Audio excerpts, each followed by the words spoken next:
Hey everyone, I hope everybody is doing well tonight. This is our Missing Person Monday live stream. And once again, this Monday I'm no cam tonight because honestly I got to watching the ball game and I lost track of time. So I didn't have time to get everything set up. So y'all won't have to look at my face today. You can just look at my avatar. But it's good to have everybody here as always. We have Chris is here. Welcome, Chris. Always good to have you here. Arctic is here. Always good to have a Arctic, as always. Please do check out Arctic Fox True Crime. Oh, now it's there's Arctic. Sorry, I'm doing this off my phone tonight because once again, my farm signal's not too good, so I'm not even messing with StreamYard on my laptop. Thank you. FarQ is a new member. Thank you so much, Far from Australia. It is very much appreciated. And Far also gifted a Southern Gal True Crime membership. Thank you so much, Far. I know I saw some other ones down here. Or actually is Far has been a member for 1 month. Thank you so much. So let me see. I got to get the moo cow.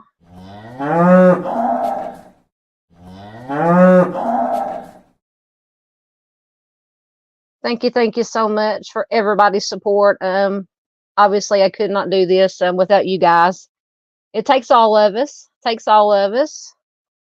Oh, my comments just jumped on me. Hold on. Let me get back down to where I was at. Where was I at? Okay, there we go. Miss Michelle C is here. Always good to have Michelle here.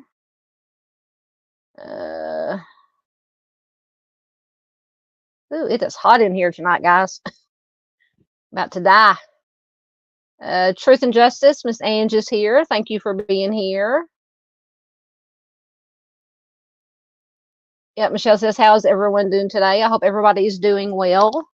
I didn't do much today. I didn't get out today. It was still rainy and nasty here in my part of Arkansas. So the sun is supposed to come back out tomorrow, supposedly. So I'll probably get back out, start my work week tomorrow.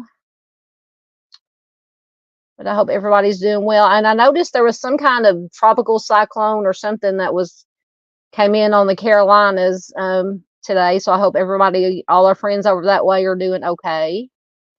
Thank you, Michelle, for the green hearts. Absolutely. Miss PJ is here from Lighting Their Way Home. Welcome. Always good to have you here. Please do check out Lighting Their Way Home and Truth and Justice channel and Arctic Fox and anybody else who's here that I haven't got to yet. I'm trying to get caught up in comments, so we'll get started. Yes, Chris is talking. Miss PJ said amazing live stream today. Yes, I didn't get to catch it live, but I caught it on replay.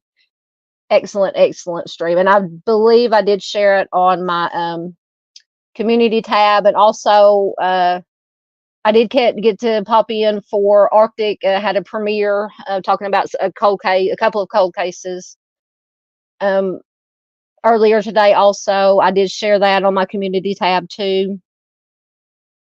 So please do, and I've shared them on Facebook, I believe, also. So please do check them out. Both excellent information. Oh, Arctic says it's been a long day, but hanging in there by 3. And I hope you're doing well, my friend. Hope you and yours are doing good.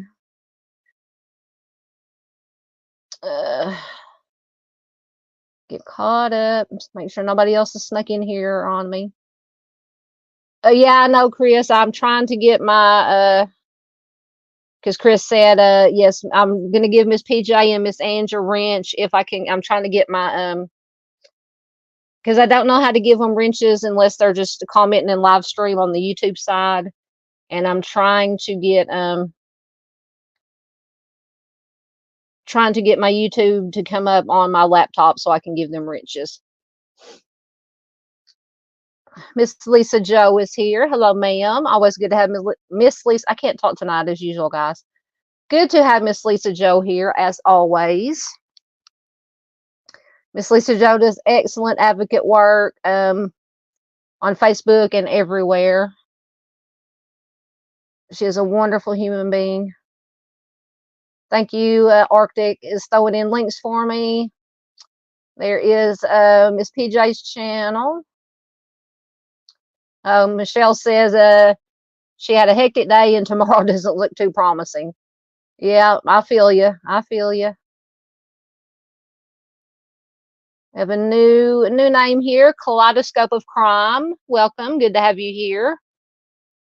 Always good to see new names and new faces in here. I say new faces, new avatars. Good to have you here. If you don't mind, you can let us know how you found us. But it is always, always good to have new people pop in. Oh, just when I think I'm getting caught up. Okay.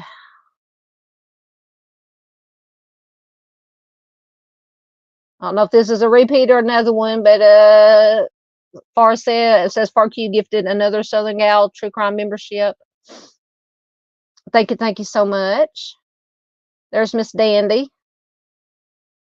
She says, sorry I'm late watching. Oh yeah, I saw about that earlier. Watching the pipeline that's on fire in Texas since this morning. Yeah, I saw that. They were talking about that on our local news. Horrible, horrible.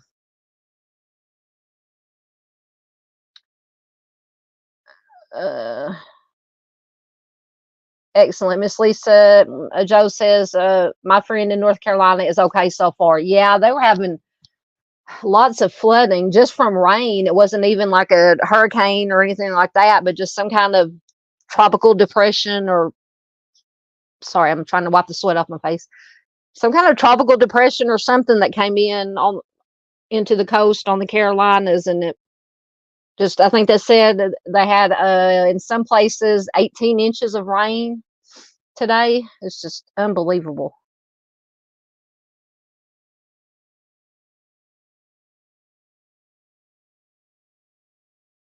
Oh, so Truth and Justice got the gifted membership. Excellent, excellent, excellent.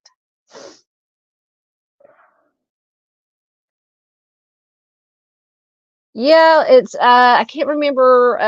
Dandy can probably tell us where in Texas it was. Yeah, somewhere a natural gas pipe burst, and it's been burning, I guess, all day. I wanted to say around Houston, but I'm probably wrong about that.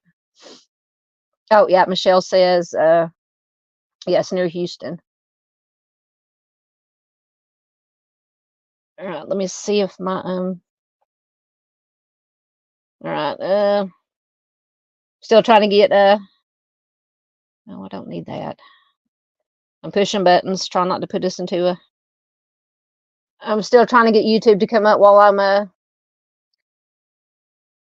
trying to get YouTube to come up while I'm getting caught up in your comments, so I can throw some wrenches around. I'll be like a Dave, like Al, and start throwing wrenches. So y'all duck. Oh, good. Arctic says that Duchess has been having her power go in and out. Carolinas are getting hit pretty hard. Yeah. Yeah, she was one of the first ones I thought about when I saw that, because I know she's in the Carolinas.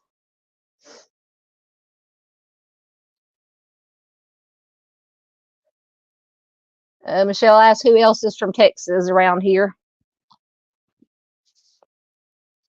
I'm trying to think. I try to memorize or keep track of everybody, where everybody's from. I'm trying to think of anybody I've seen in chat that's in Texas, unless there's somebody lurking that. Uh-oh, Miss Lisa Joe says she's been slaying trolls. You slay, girl. Miss Jocelyn is here. Hello, Miss Jocelyn.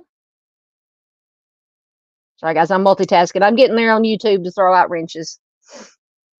Good to have Jocelyn here. I don't know if she's working or at home, but she usually checks in at work sometimes. Yes, Michelle is from Fort Worth. Oh, hey.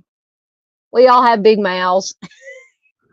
No worries. We all have big mouths. I know I've been accused more than once of having a big mouth. Oh, goodness. we're honored. The national treasure is here. Hello, Mr. Steve.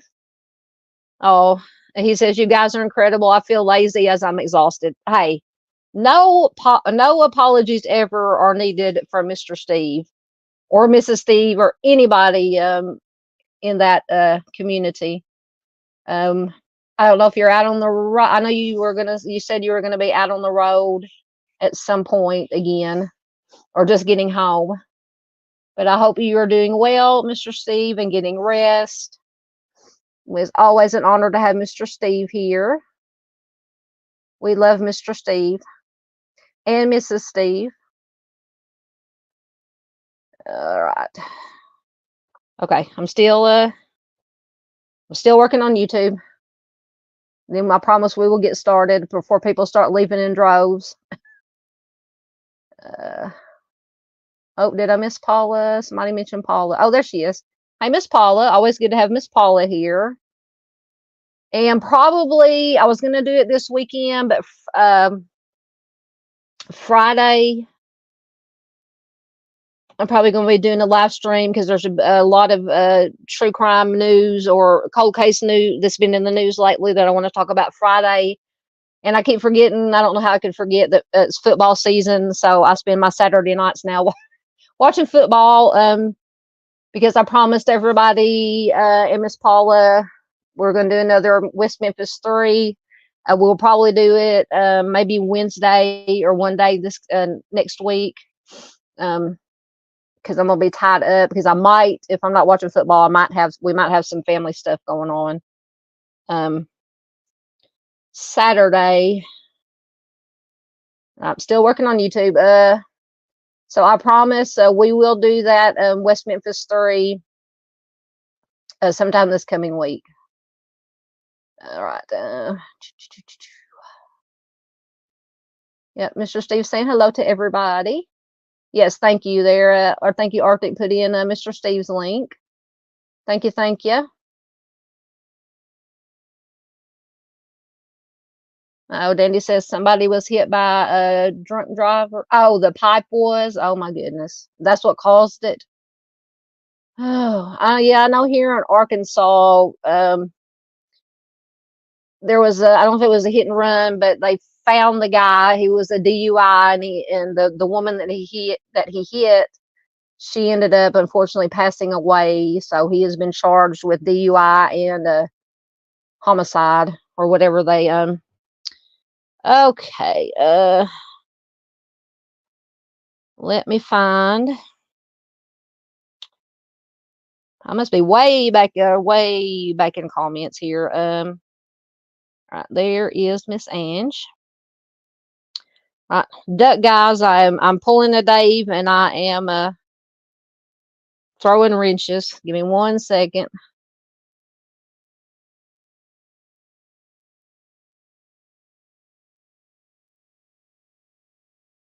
All right, so there is Miss Ange. Should have a wrench now. And let me find Miss PJ. There she is. Oh, I almost put Miss PJ in timeout. Almost hit the wrong one. All right, there we go. So Miss Ange and Miss PJ now have wrenches.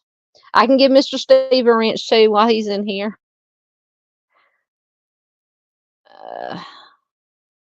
All right. All right, let me get rid of that. So I won't. So maybe everything will run smoothly if I don't have too many things going at one time. All right, let me get caught up in comments because I did see some new people had popped in on the. I'm just going to call you Kaleidoscope. Says, I've stayed out of chat so long, I'm surprised to see so many familiar people. Well, we are absolutely glad to have you here, however you found us. Okay, Chris said that Kaleidoscope is a Canadian friend of his. Excellent. Yes, we have another Canadian friend, Lance. If he's here, he hasn't commented or he's lurking, or I just haven't got to his comment yet. Oh, Dandy says she's freezing in Colorado. There's Junior. Hello, Junior. Glad you can make it. He is in Michigan this evening. Always good to have Junior here, one of my OGs, original guys. Black Knight 007 is here from, I believe you're in Georgia, right? If I remember correctly. Always good to have you here.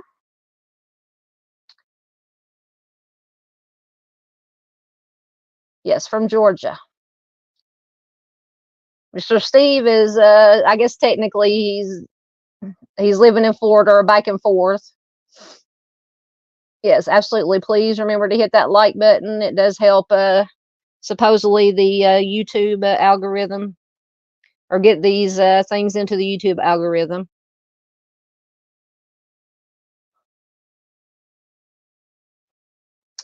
All right. Let's make sure. Thank you, Dandy, put in Miss PJ's channel. Thank you, thank you. Oh, Mr. Steve says only two, I thought he said extensive trips left for the year. Around 8,000 miles. Oh my goodness. And we will idle down until spring to restart. God bless you. God bless all of you, sir. Lots of miles and miles. What is that? Is it in a poem or some kind of story? A miles to go before I sleep. I always think of that when Mr. Steve is talking about being out on the road so much and all the miles that they put in, that he puts in.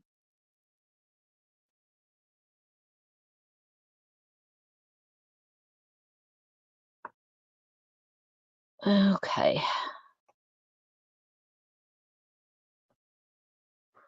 All right. Dandy says if you can dodge a wrench, you can dodge a ball. Yeah, watch out. I pulled the Dave. I pulled an owl and started throwing wrenches around. Oh, excellent. Kaleidoscope says Lance is his friend too. Excellent. Yeah, we enjoy Lance here. He always has some very good insight, as does everybody in the chat, this whole community. Well, there's Dean Johnson. Hello, Dean. Speaking of Owl, Dave, I usually see Dean in Dave's late night, early morning chat. It's good to have you here, my friend.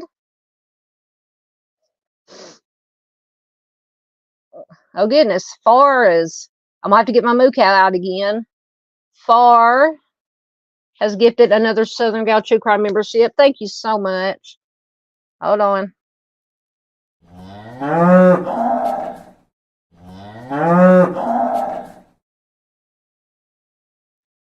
Thank you so much. Thank you so much. That is so very kind of you. So very kind. It is appreciated so much by myself and for whoever gets the gift, gets the membership. Because I think it's kind of a YouTube picks. You can, there's some way you can go in. I think you hit the $ thing and it'll has an option on there to opt in to be gifted a membership. I think that's how that works. And YouTube, just whenever somebody gives a membership, I think YouTube just kind of hands it out to whoever. Excellent. Yep. Chris says, Far you rock with the membership giveaway. Absolutely. Absolutely.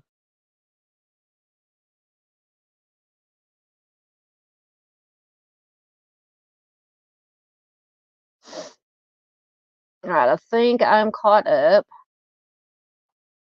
So we will get started. Once again, thank everybody for being here. Let's see if so these are all from, I skipped past the first one, from Washington, D.C. tonight.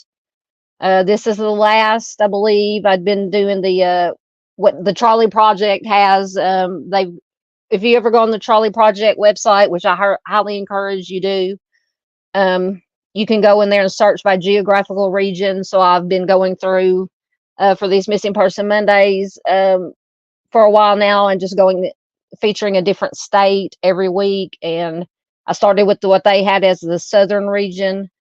So I believe after this one, we have West Virginia, and then we're going to move on to, I haven't decided what part of the geographical region we're going to move to next. But all these cases tonight, I believe I have either 6 or 7 of them.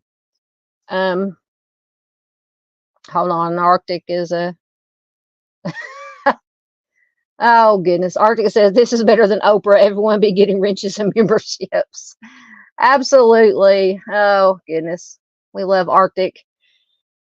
So I have, like I said, I believe 6 or 7 tonight, all from Washington, D.C.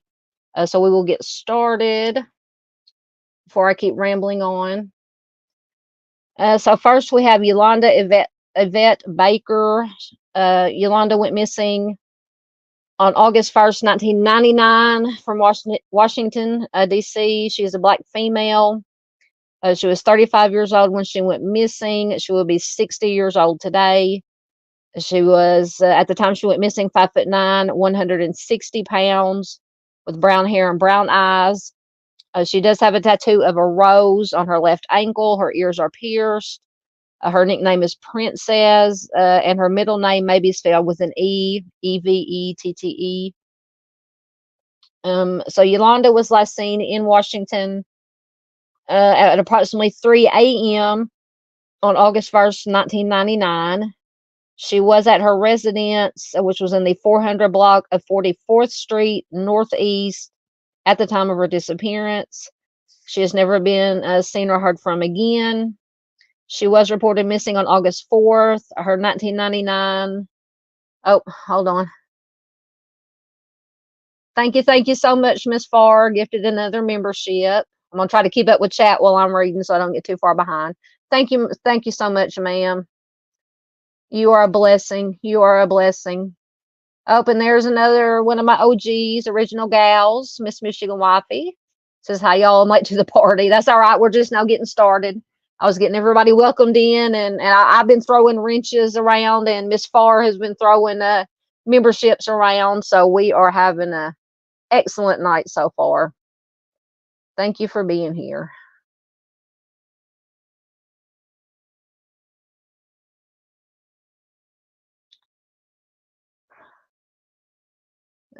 Let's see. Yep, Arctica said it's crazy how long some of these families have been waiting for answers. I know, it's just unreal.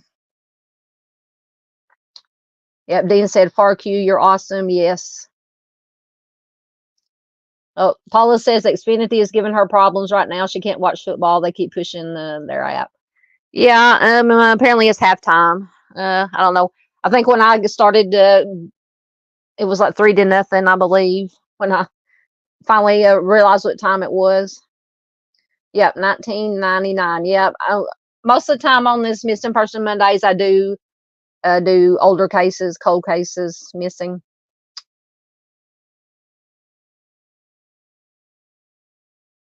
Yeah, Miss PJ's throwing her wrench around.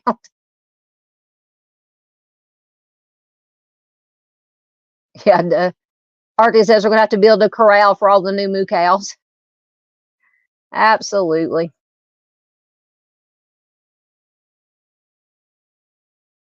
Yeah. Artie says Yolanda's case is very red flaggy. Absolutely. All right. So let me get back to where I was. So Yolanda was never seen after about around 3 a.m. on August 1st. She was reported missing on August 4th. Her 1999 Toyota Corolla was found abandoned nearly a week after her disappearance. There were drops of her blood in the trunk, which they said emitted a foul odor. She was declared legally deceased in February of 2009. A cold case squad took over the investigation around that time. And in June of 2009, Terrence Barnett was charged with her homicide. Barnett was Yolanda's boyfriend and the father of her twins. They had been a couple for around 7 years. They had lived together off and on. There was reportedly a DV in the relationship. Yolanda's loved ones had often seen her with injuries such as bruises and her hair pulled out by her scalp. It's horrible. She got an 18-month restraining order against Barnett in 1997. That order expired in early 1999. Unfortunately, she went back to seeing him again, and she also sought child support from him. One of Yolanda's sisters reported seeing Barnett just hours after Yolanda was last seen. Uh, the sister said that she says that she saw him on a bridge, pulling a large plastic wrapped object out of the trunk of his car. His DNA mixed with Yolonda's was found on the walls, ceiling, and floor of the house they shared, as well as the shirt that Barnett was wearing the night that Yolanda disappeared. And someone had tried to clean up the house with bleach, and the carpet in the master bedroom was missing. So lots and lots of red flags.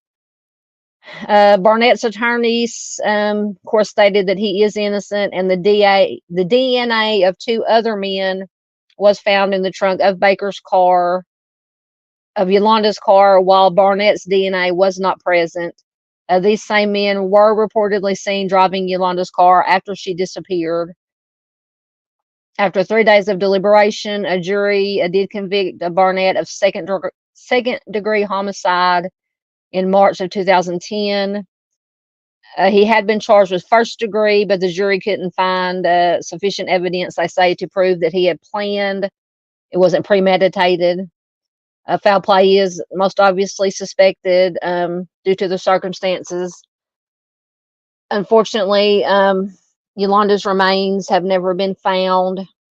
So that's why I still share these cases where they have someone has been either suspect has been tried and convicted, but until the victim is found, the remains are found.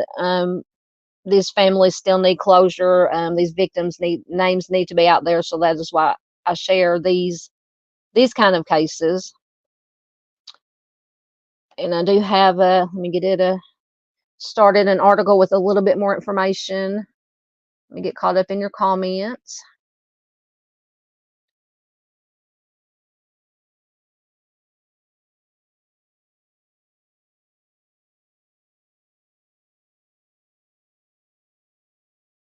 Dean said he graduated in 97. That was ages ago. Oh, I graduated in 89. That was a really long time ago. Sometimes it feels like yesterday, and sometimes it does feel like 35 years ago. Oh, now you're talking about signs, was it astrological signs? I can't talk tonight as usual. Oh, the Chinese signs. Yep, definitely tragic, most definitely. Yep, Arctic has got all his red flags up. Dandy says, I'm pretty sure victims of DV leave and return an average of 7 times before they finally decide to leave. I know, it's just so heartbreaking. Oh, don't tell me it's going to make me subscribe to. Okay, now I got it. Okay. Yeah, it's just so heartbreaking. Either it takes them so long to leave and they keep going back, or the most dangerous time is when they do try to leave, and that a lot of times that's unfortunately when they end up being harmed or their lives taken, unfortunately.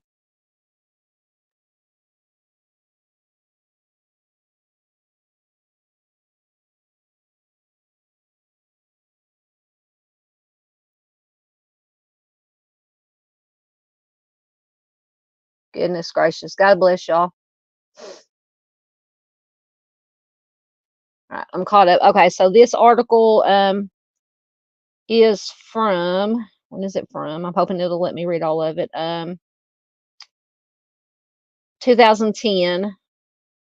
A boyfriend convicted of homicide in a 1999 case. For 7 years, for these 7 years that Yolanda Baker and Terrence Barnett dated, Baker's family watched a once loving relationship grow increasingly violent. Baker Yolanda would show up at family functions with bruises and bald patches on her head. From having her hair pulled out, she took out a restraining order against Terrence Barnett, but began seeing him again after a little more than a year. Baker also sought child support from Barnett on behalf of their then 5-year-old twins, which was a boy and a girl.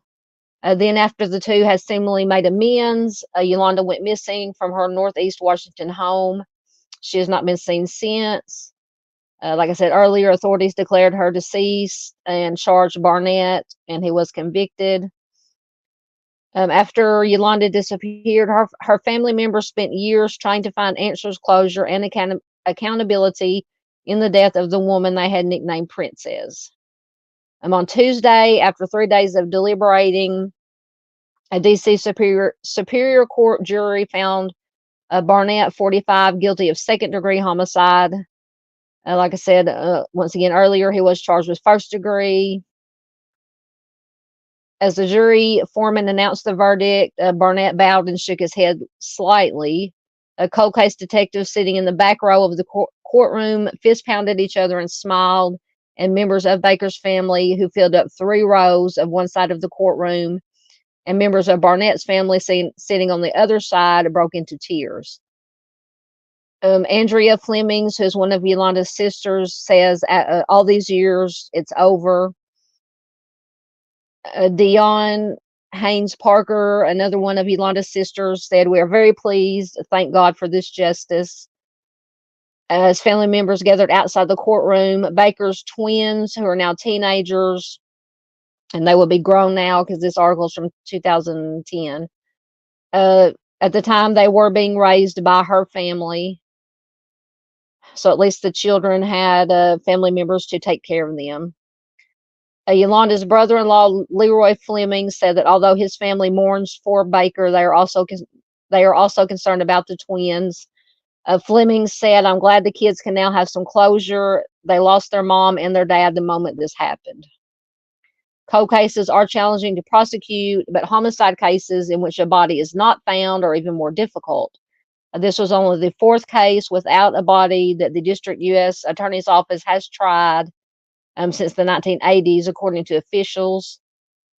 Lawyers, law students, and trial watchers visited the courtroom during the trial to watch U.S. Attorney Amanda Haynes square off against criminal defense lawyer Nikki Lotz.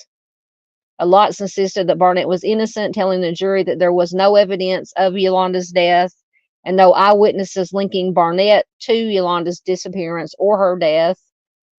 In the nearly 90-minute closing argument, Lotz reminded the jury that police questioned Barnett just days after Yolanda was reported missing and released him.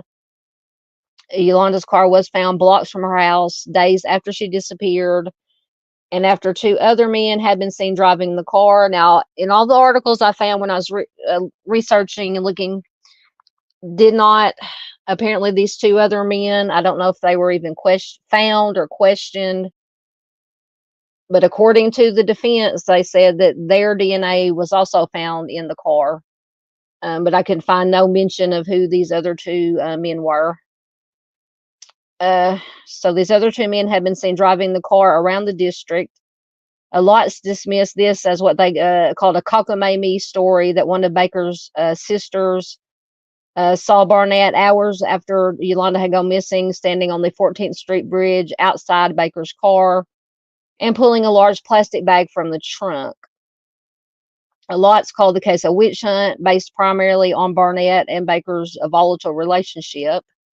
Well, that's suspicious on its own. Or in her hours-long close, Haynes suggested to the jury that a history of abuse could be used as a motive in a slang in DV cases. Haynes said that Barnett killed Yolanda in the bedroom of the house that they shared, cleaned the room with bleach, and ripped the bloodstained carpet up and got rid of it. Haynes said Barker then, quote, trigger warning, I forgot to put my banner up. Hold on. If I can find it. Because this is definitely, there we go. Definitely 18 plus. So Haynes said that Terrence Baker,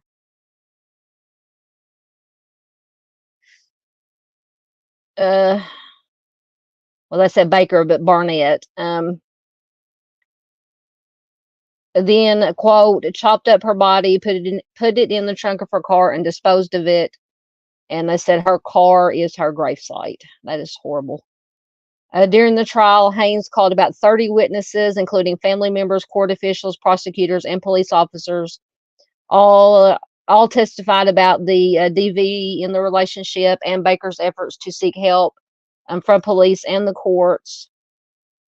Prosecutors had sought the first-degree charges, but Glenn L. Kirshner, who is head of the homicide unit for the D.C. U.S. Attorney's Office, said that securing first-degree convictions in DV cases is difficult because in most cases, such crimes are a spur of the moment rather than planned. Haynes was assigned to the case last year, and after the verdict, Baker's family showered her with hugs. The jury gave this family the closure they have been seeking for the past 10 years. And it said at that time Barnett was scheduled to be sentenced by June 8, sentenced on June 18th by Judge Michael L. Rankin. So just some additional information about the conviction of the boyfriend. Like I said, Yolonda's remains have never been found, so her family still needs that closure. Apparently, Mr. Barnett there wasn't willing to give any information on where she might be found. Get caught up in y'all's comments quickly.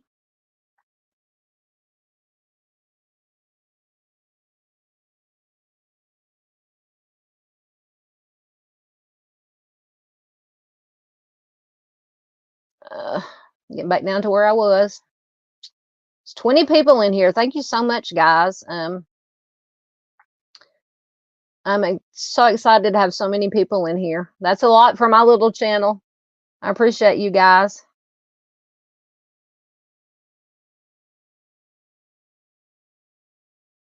I know somebody snuck in. I'm trying to get back down to.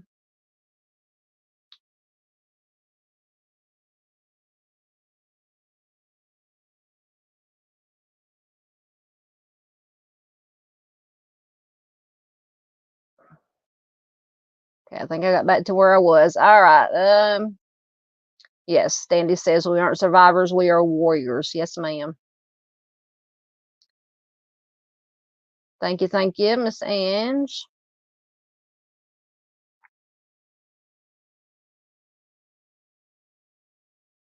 Oh, yeah. I usually have that problem. As Jocelyn said, the wind or the internet connection where she's at is terrible tonight, windy and rainy. We hope you're okay. Oh, there's Lance. His ears must have been burning. He says, I can't stay, but wanted to stop in and say hi to everyone. Thank you so much, Lance, for stopping in. Our other Canadian friend.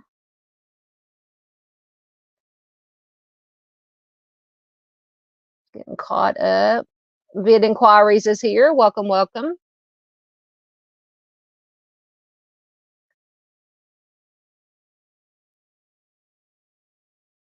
All right.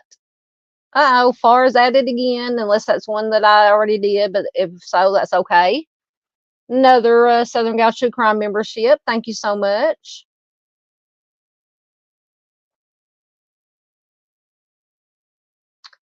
You're so FAR is just throwing. I'm throwing, like I said earlier, I'm throwing wrenches and FAR is throwing memberships. Absolutely. Yep. Chris said FAR is a genuine lady who cares about memberships. Absolutely.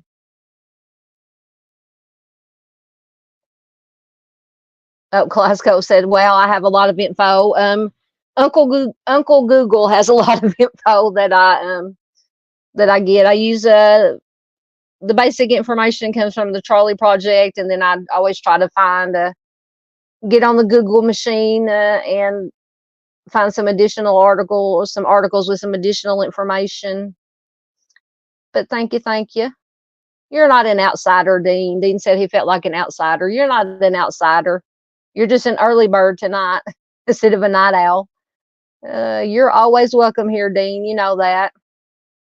Oh my goodness, there goes FAR again with another True Crime, Southern Gal True Crime membership. Thank you so much. I'm gonna have to break out the moo cow again. Yes, absolutely. Dandy says FAR is slaying it tonight. Absolutely. Thank you, Miss Ange.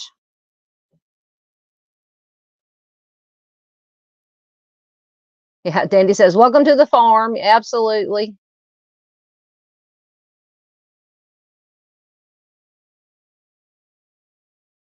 I'm almost caught up. I think my arm is getting tired. I'm trying to read off my phone here. All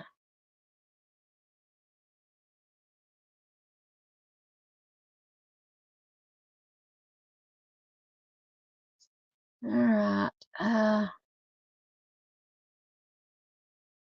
Yep, Arctic says, and they couldn't get a first-degree homicide conviction. Shaking my darn head. Seems to me like more than sufficient evidence for homicide one, first degree. Absolutely, yeah. I know. I don't know what all the criteria is for first degree. I mean, I know premeditated has something to do with it, but surely they could have got it, like you said, uh on something.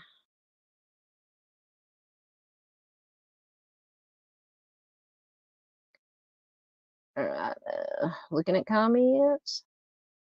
Everybody's talking about Dean. Everybody's talking about Dean's name. I missed something.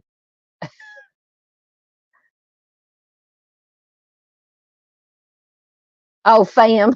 Oh, sorry. I can't read. I'm trying to read off my phone. And Danny says I didn't say farm. I said fam. I'm sorry. I'm trying to read it off my phone and my glasses. Well, it's a farm around here too. So either way, fam or farm. Welcome anyway. Oh goodness, the crazy farm. Maybe that's what I feel like. All right, I think I'm caught up. So next, oh, I have to do it from this one. Next, we have Pamela J. Butler. Pamela went missing on February 12th of 2009 from DC. She's a black female. She was 47 years old at the time she went missing. She was 5'3", 120 pounds. She was last seen wearing a brown jacket, a brown skirt, and brown heeled shoes, and she was carrying a black bag. She has brown hair and brown eyes.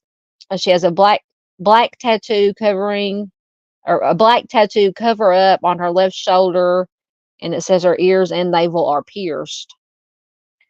And so Pamela was last seen talking to her boyfriend, Jose Angel Rodriguez Cruz, at her home in the 5800 block of 4th Street in Washington, at 9:45 p.m. on February 12th, 2009. The following day, she sent 2 emails, one to her employer and one to a relative. After that, she was never seen or heard from again. Pamela was very concerned about her personal safety and her residence. Did have a sophisticated security system with an alarm, motion activated floodlights, and surveillance cameras that were positioned at all the exits. She kept the home in a very neat and clean condition. When her brother checked the house, he found the sheets from her bed were missing. The bed's comforter was on a settee or a little couch thing. In the bedroom, some real estate files were on the floor in her office, and the blinds on one of the windows in the second floor dining room were raised. They said it would be uncharacteristic of Pamela to leave the blinds up, as she did not want neighbors to see inside her home. That particular window was the only one in the house that was unlocked. The door alarm was turned off, and her family says that she always set the alarm before she left home. Authorities did search the home after she disappeared. They found no evidence of foul play. She did leave behind her vehicles, a gray Mercedes-Benz and a gold Jaguar, but her purse, credit card, driver's license, and keys all disappeared with her. Jose stated that Pamela broke up with him on the evening of February 13th. And I believe in the smaller inset picture there on the slide is Jose.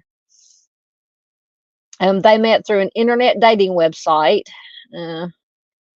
and they had been together for 5 months. He said the split was amicable but sudden, and he did not understand why Pamela wanted to end the relationship.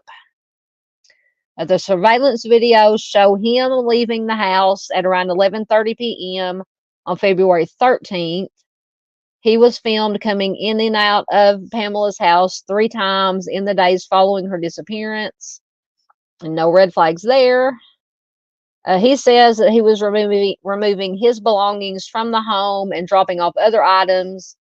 It says this would be consistent with the video, which showed him carrying bags away.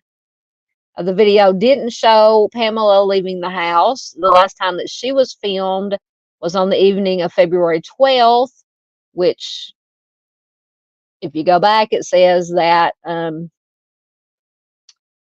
he was seen on video leaving the house at 11:30 p.m. on the 13th, which would be after the last time she was seen leaving the house. So the video does not show Pamela leaving the house after the evening of February 12th when she went out to get her mail. Then she came back inside. Jose initially cooperated with the investigation and allowed the police to question him and search his home. Authorities focused on him as a possible suspect. They did impound his car and some other belongings and question him aggressively, as they say. He did agree to take a polygraph, but then he refused and he walked out just before the examination was to begin. So he's red flags are falling out of this guy's back pocket. Following that incident, he ceased cooperating, saying that he felt he was being railroaded by overzealous police officers. So Jose did have some prior minor run-ins with the law, but no serious criminal record, and he has never served time in jail. Pamela's relatives, including a nephew who lived with her off and on during the relationship, said that she and Jose seemed happy. They got along well with only minor arguments. They said they had no idea that she was planning to break up with him. In April of 2017, Jose was charged with Pamela's murder. Investigators stated they had uncovered evidence of, once again, DV in his background. He was given a general discharge from the Army prior to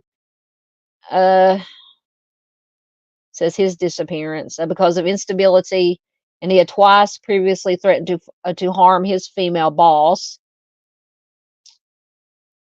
And just coincidentally, Jose's first wife, Marta Haiti Rodriguez, disappeared from Arlington, Virginia on May 26th of 1989.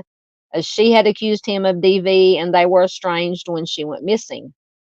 The missing persons report was canceled in 2000 after it says police supposedly made contact with Marta in Florida, but authorities subsequently learned the Florida woman they'd spoken to was in fact Jose's second wife's sister.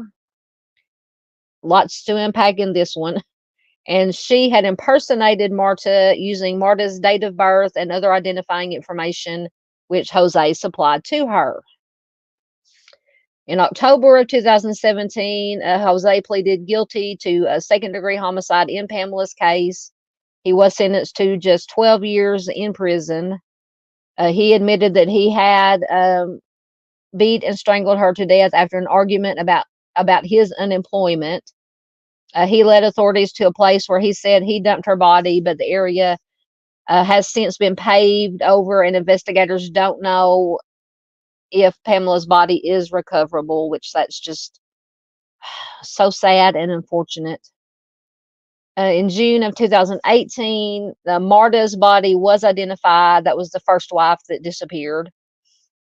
Her body was found along Interstate 95 in February of 1991, which was about a mile from where Jose would later dispose of Pamela's body, supposedly.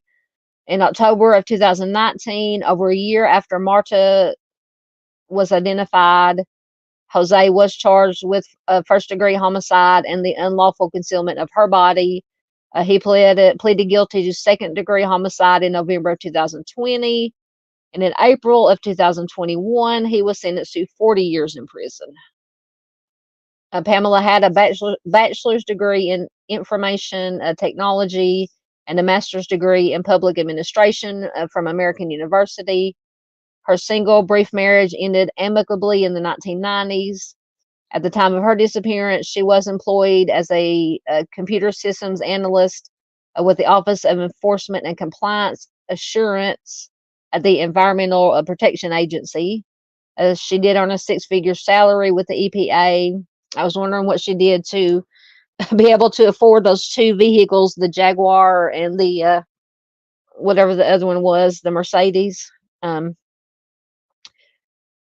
So she earned a good living, had a good career. She also supplemented her income with real estate investments. Pamela was stressed over, it says, even though it says here that she was stressed over financial problems at the time of her disappearance. Apparently, her investments had declined in value due to the bad economy. She kept in close contact with her family. She had a regular routine and an orderly life, and it is uncharacteristic of her to leave without warning. So if you have any information regarding anything about this case, anything that you may have seen or heard, any possibility of where her remains may be, call the Metropolitan Police Department at 202-727-9099. Let me get caught up in the comments quickly. I think I do have a short article. Get that loading.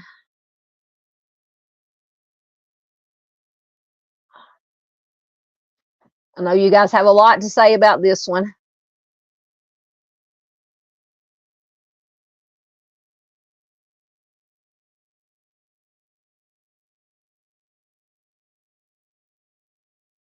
Y'all still talking about Dean's name? Okay, I'm back down to where I was at. All right.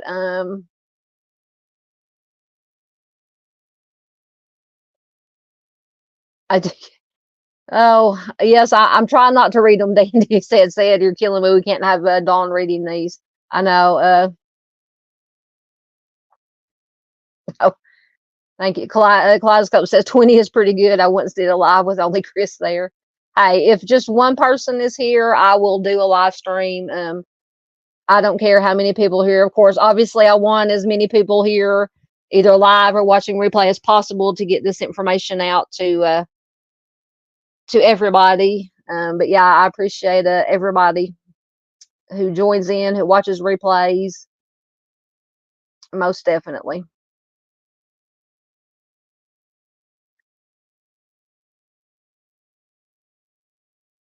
Oh, did I miss? Oh, there's John Paul Hansen. Welcome, welcome. Always good to have John Paul Hansen here. I knew I'd seen somebody say hi to you. Seen if anybody else snuck in. Oh, it's okay. John Paul said he's tardy. That's all right. I'm tardy. Dean says he lives on the funny farm. Yeah. Yeah, Dandy says it's an asylum here sometimes, most of the time. And an asylum on fire, a dumpster fire.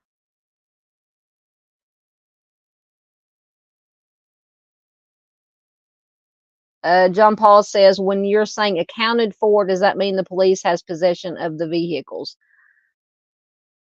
Are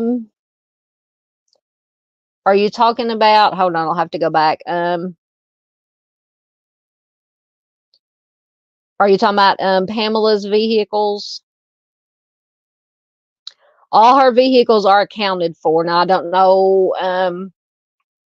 if that means police has possession of them, or if they search them, or, search them, or did any kind of, analysis on them. Yeah, John Paul says that's what I thought too when I read that. Internet dating websites never work out. Absolutely. Yeah, absolutely. Lots of red flags. I think this is the second one. I'm only on the second one, and the first two have already had DV situations, unfortunately.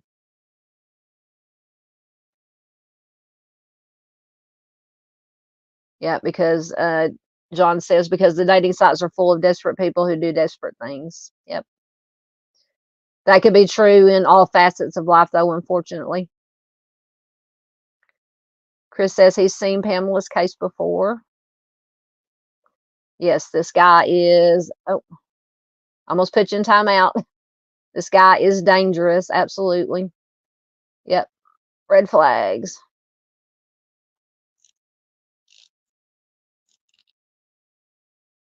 Yep, that's true. John said, what he meant to say is, I don't think criminal history means much these days, considering a lot of active incident cases that they don't have a criminal background. Absolutely.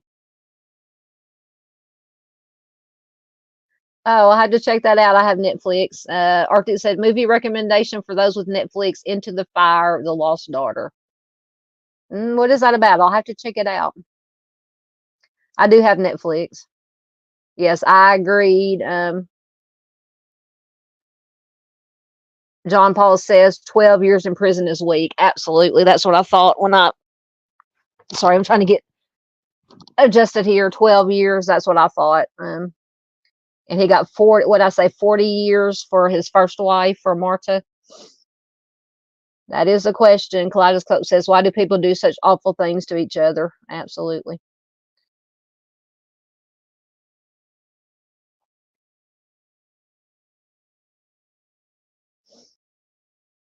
Absolutely, for Pamela.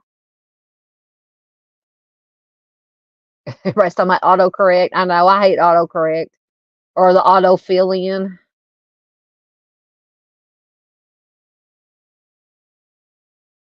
Right, getting caught up. We will move on to or I have a short article, I think, with a little bit of an interview.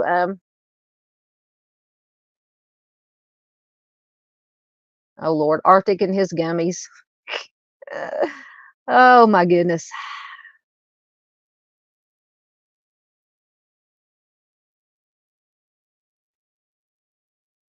All right, I'm almost caught up. Oh, now y'all talk. I might just stop reading all y'all's comments. Y'all gonna, I'm gonna get into a giggly fit here in a minute.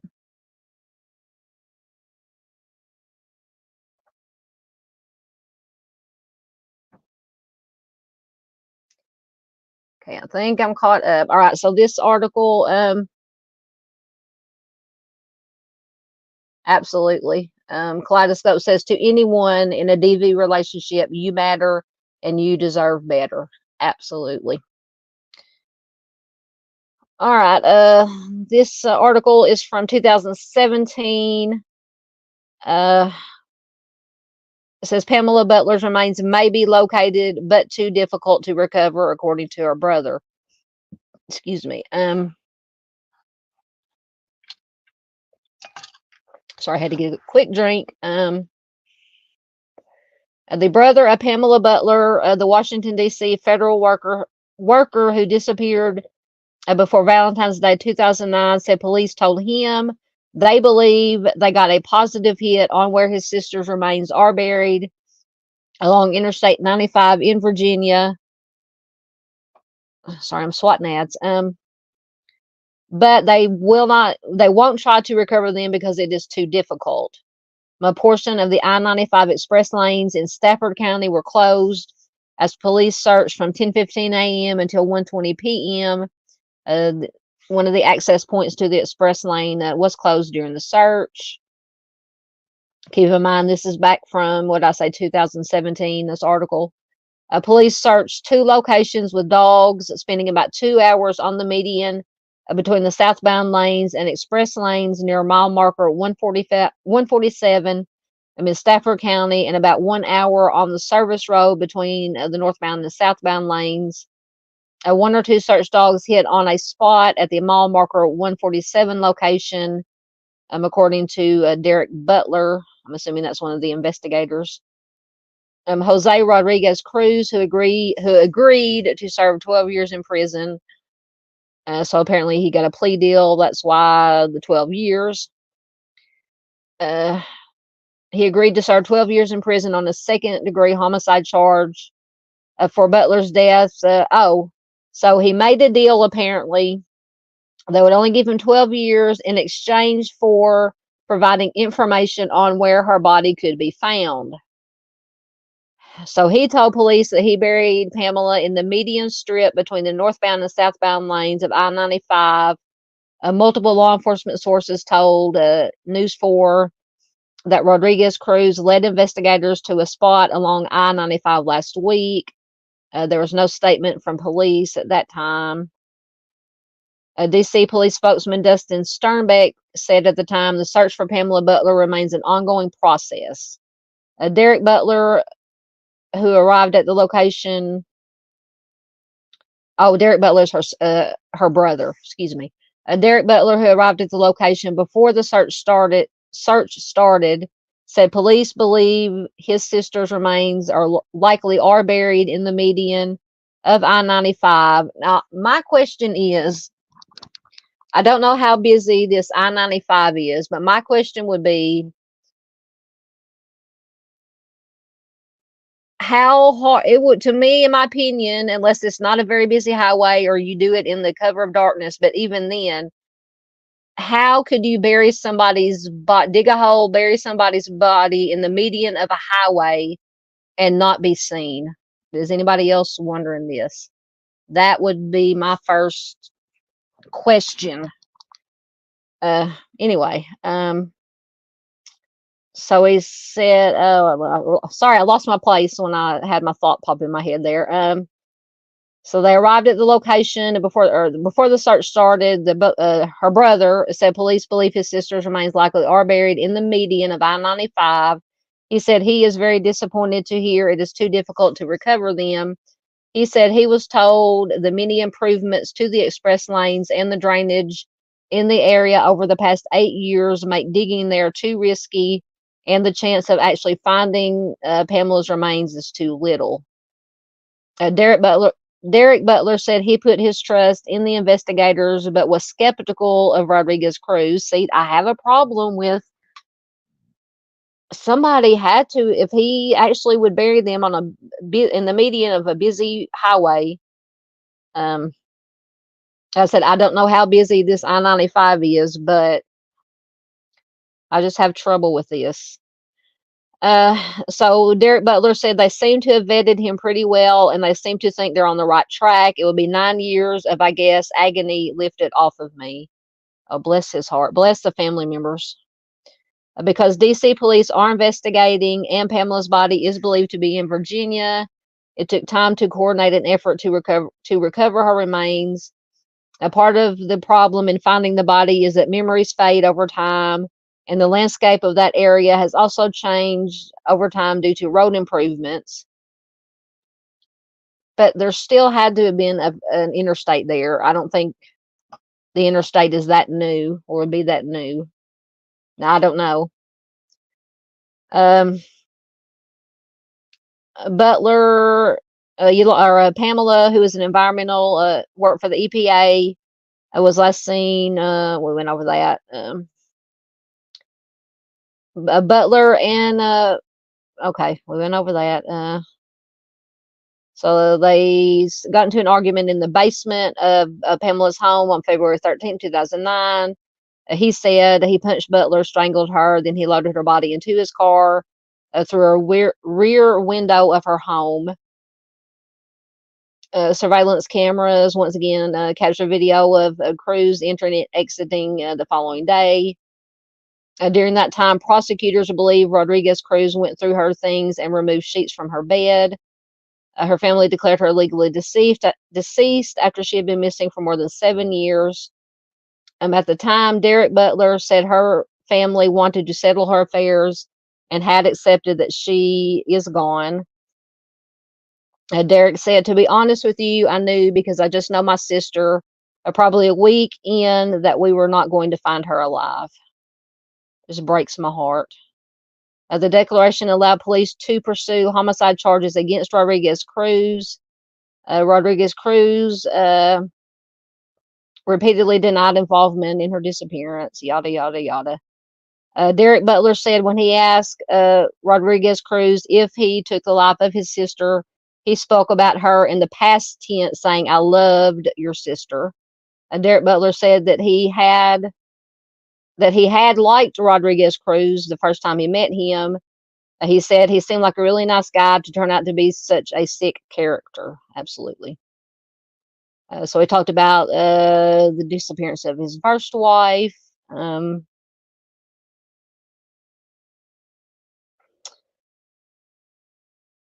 So in this article, it says that Marta, the first wife, had accused him of DV and kidnapping involving a knife and taping her mouth.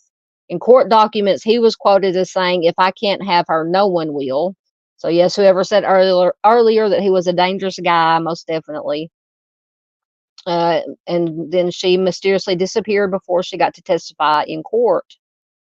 Derek Butler said that he may dedicate himself to that case because he does not want to see Rodriguez Cruz get out of prison. So that is the information on, horrible, horrible case. All right, let me get caught up quickly in her comments again.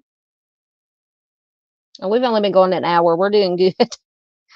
We're doing good. All right. Let me get the next one going while I get in your comments.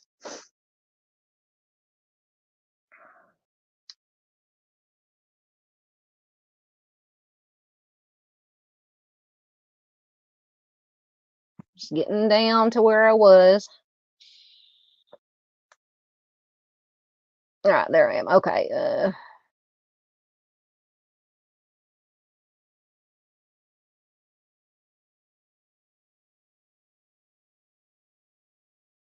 Oh my God, Arctic. I have to quit reading Arctic's comments. Oh goodness. I'll have to go back and if I can get chat replay and if I rewatch this and look at all the comments and laugh then.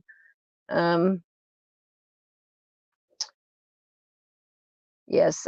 John Paul says in most DV relationships, in his opinion, the guy is usually somebody who's not going to tangle with another guy. I absolutely agree with you. So if the lady were to fight back, he's less likely to do again. It depends, in my opinion, on the situation. Yeah, I do wholeheartedly believe that DV abusers are big cowards and they don't know how to pick on somebody their own size.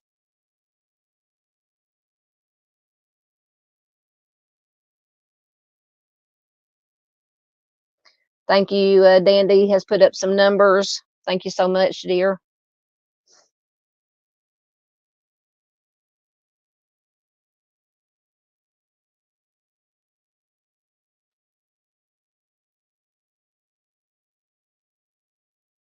Getting caught up, and we'll get on to the next one.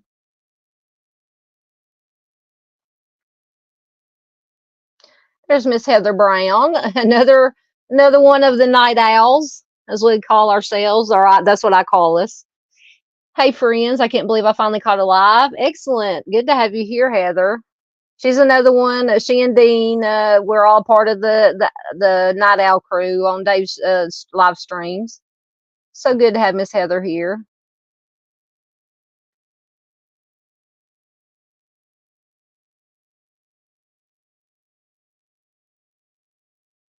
Just getting caught up. Make sure I didn't miss anybody or.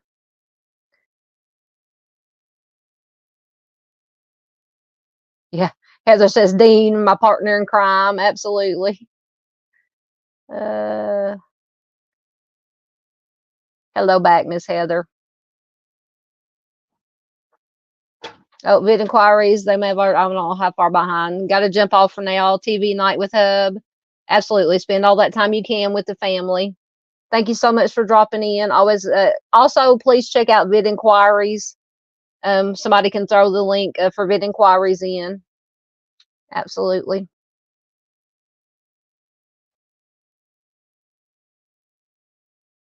Getting caught up.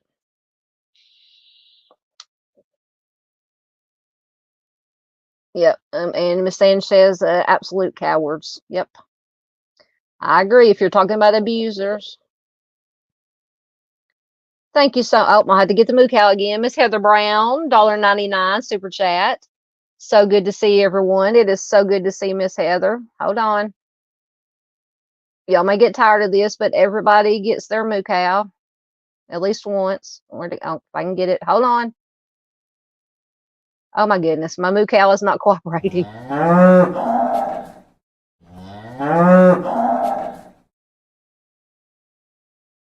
So there is Miss Heather's moo cow. Thank you so much.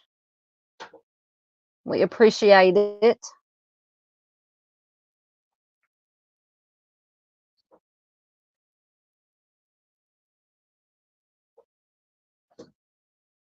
Oh, John Paul says he is home alone. Reminds me of a movie. I'm home alone for the next 12 hours. So to me, this is company. Well, we are glad to have you here, sir. Absolutely. Dandy says, thanks a million for your support of the channel. Heather Brown, absolutely. Miss Heather is a wonderful person. Thank you for being here. Miss Jocelyn says she has to head out. It's been a long day of traveling after work, traveling after working all night, and no sleep today. I'm exhausted. Get your rest, Miss Jocelyn. Absolutely. Thank you for being here. All right. Thank you so much, Arctic, for throwing that in. Vid inquiries, definitely check them out. Oh yeah, John Paul says he can only handle doing so much music in a day. You know, that's with anything. I think you can only handle so much of anything a day. Oh, I might have to get the moo cow out again. Miss Farr is added again. Another gifted another Southern Gal True Crime membership. Thank you so much.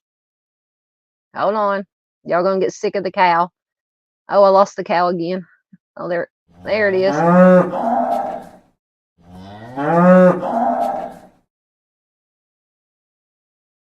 Thank you so much. Far is just going above and beyond. Sincerely, I'm so appreciative of that. Absolutely. Kaleidoscope says they have just too many pets to ever be alone. Yeah. Our two fur balls, kitty cats keep us busy around here. I had to lock the little monsters out so I could do the live stream. Oh, did I miss Jane's addiction? Hold on. Sorry if I missed. Apparently Jane's addiction is here. Somebody said hi. I'm sorry if I missed the comment. They're jumping all over the place. Hold on. I think I went too far now.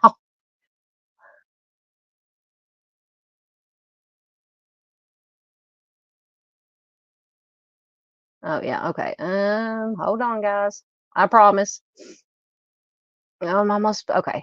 There we go.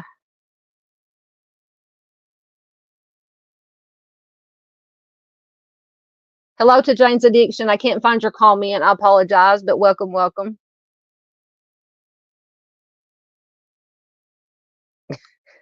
Oh God, Arctic says any more moo cows and we can open a Brahms. Absolutely, absolutely.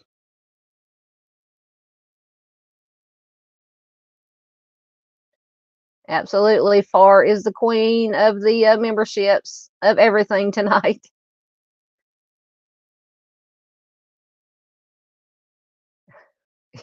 I can't saying she can't keep up. I know I'm trying to get through comments. Yes, we're gonna have to refence the pastures to keep all the moo cows in. Oh goodness. There's Mr. Steve. Mr. Steve says, while spouses carry the wounds of DV, the children carry scars for life also. Absolutely. Absolutely. I mean, not just DV is horrible, absolutely, but if you grow up with any kind of violence or because I love my dad so much. I loved him so much. He's passed away now, but he did have a problem with alcohol. So, growing up,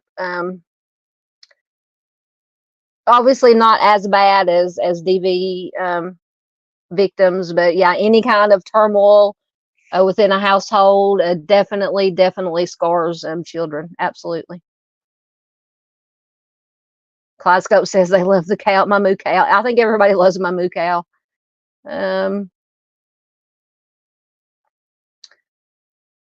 Oh, absolutely. Somebody can drop it for you. John Paul said, would it be okay for someone to drop his channel link? Absolutely.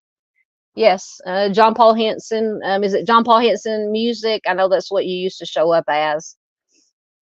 Absolutely. If somebody can find the channel, then they can click on your name in the chat and drop the link that way. Absolutely. No problem. Miss Heather likes the cow too. Oh, thank you. Arctic got John Paul Henson. Thank you so much. Got his link in there. Oh, Far again. Gifted another membership. Thank you so much. Thank you, Miss Far. You're too generous. Kaleidoscope said milk for everybody.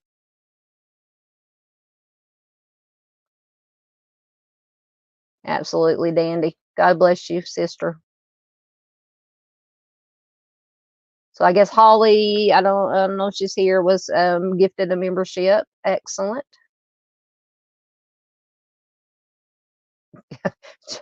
Yep, got my moo cows. Heather says her dad passed at 38 from alcoholism. Yeah. My dad actually, it's been 21 years, 22 years. He actually got killed in a car accident, but yeah, it's hard. Thank you. Dean says he just subbed to John Paul. Thank you so much. John Paul says he thinks the first defense or offense of domestic violence for anybody should be at least 5 years in prison. That's just for the first offense.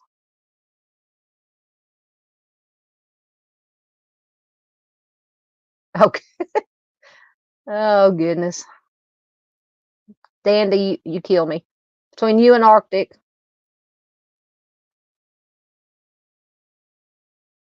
Oh, okay. John Paul says that his distributors made him take the music part out of the name. Okay. Excellent. All right. I'm caught up in comments. Okay.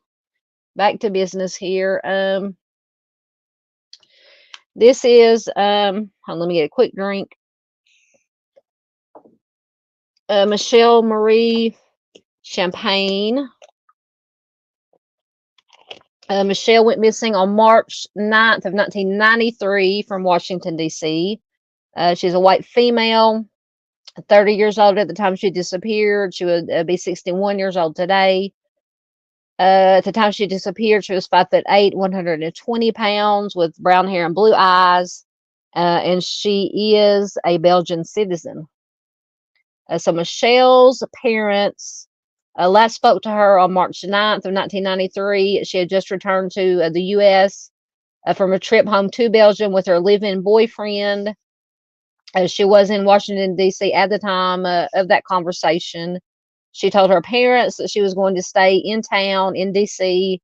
For a few days to see the sights before returning to her home in Spokane, Washington. This was the last verified contact with her. Michelle had moved to the U.S. in 1990 with her American husband, whom she met while he was stationed with the military in Belgium. They lived in Germany for 3 years before moving to Spokane. Michelle and her husband divorced in late 1992. He described her as an independent, strong-willed woman. She often supported herself working as a cook or a waitress. She had played soccer at a national level in Belgium, but she gave up the sport after moving to the U.S. According to her ex-husband, Michelle had her father wire her a large sum of money from Belgium shortly before her disappearance. This is one thing that stuck in my head when I was first read this. He thought it was odd, as did I, as she had been granted $60,000 in the divorce settlement from her husband. She reportedly needed the money to pay off a debt, but he did not know the details. Michelle's boyfriend, Daryl Matlin, reported her missing on September 8th of 1993. He told the police that they had broken up on March 17th, and he was filing the report at the request of her parents, who I'm assuming are in Belgium. Matlin reported seeing her in June of 1993, 3 months after anyone else had last seen her. And according to him, she was riding a motorcycle in the Spokane, Washington area at the time. In the months between the time that anyone heard from Michelle and the time that he filed the missing persons report, Matlin, the supposed ex-boyfriend, used her credit cards. He sold all the furniture that she had in storage and sold their jointly owned car. So to me, that's a little bit red flaggy in my head. And when the police checked on his movements in March, they discovered that he had returned to Spokane on March 12th and checked into a hotel, apparently alone. In 2011, police did renew the investigation into Michelle's disappearance. They did collect DNA samples from her parents and brother in Belgium to compare with unidentified remains. They hope to locate and re-interview witnesses in her case, and her disappearance remains unsolved, and Spokane police are investigating. So if you have any information on Michelle's case, you can contact the Spokane Police Department at 509-625-4231. Sorry, almost lost my earpiece. Okay, and I believe I do have an article about Michelle. Let me get it rolling while I get caught up in, before I get too far behind in comments again.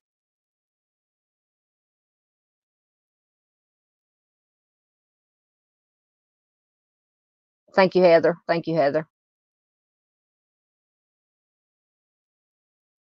You're much welcome, John Paul. Absolutely.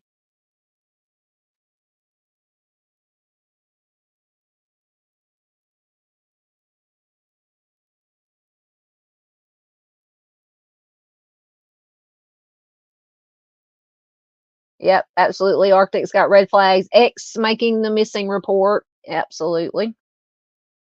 And selling off the, and I believe somebody mentions it in this article I have about selling the car, selling the everything that she had in storage.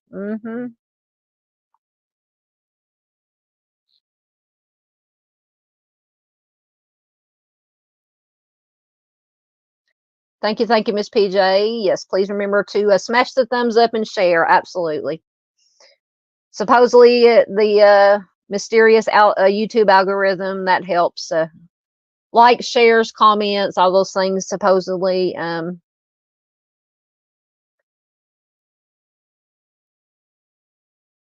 into the algorithm, which is important to get this information. Like I always say, over and over, to get this information out to as many people as possible.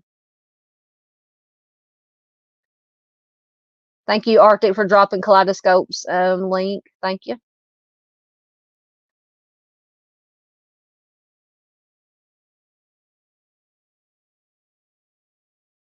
All right, I'm caught up in comments. Okay, so this article is from June of 2011. New clues sought about missing a Belgian-born woman. Let me get rid of the ads out of my way. Michaelle Champagne never went long without checking in with her family in Belgium, but after Champagne, a Spokane resident, called her parents during a visit to Washington, D.C. on March 9th of 1993, they never heard from her again. A Spokane police detective, Mark Burbridge, who has reopened the missing person case, thinks that she was the victim of a homicide.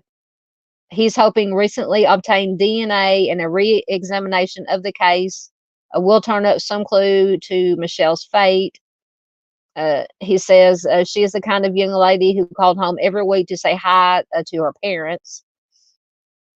Belgian-born Michelle came to Spokane in 1990 with her husband, Kevin Kilo, or Kylo, Kyllo. He was stationed at Fairchild Air Force Base while serving in the Air Force. The two met and married while he was stationed in Belgium, living more than 3 years in Germany. Then they came to Spokane, and then they divorced in November of 1992. Her family in Belgium did not return calls seeking comment at the time this article was written. But Kylo, or Kilo, who said that he had not spoken. Now, Kevin Kilo is the ex-husband, not the boyfriend. He said he hadn't spoken with Michelle since shortly after their divorce, but he remembers her as being adventurous, athletic, and strong-willed. He says she can be argumentative. She could be bullheaded. She's a busy person. She always needed to be doing something. All in all, she was a good person. He said Michelle was independent and she left home at a young age. She was close with her parents, but she always needed to be self-supportive. She always had a couple of jobs. She was never one to mooch off people. Michelle was a skilled, tough soccer player who played at the national level in Belgium. She played some recreational soccer in Spokane, but didn't like playing here because the girls quote weren't strong enough. She liked to cook and worked as a chef with waitressing jobs on the side. Kilo said she didn't use substances.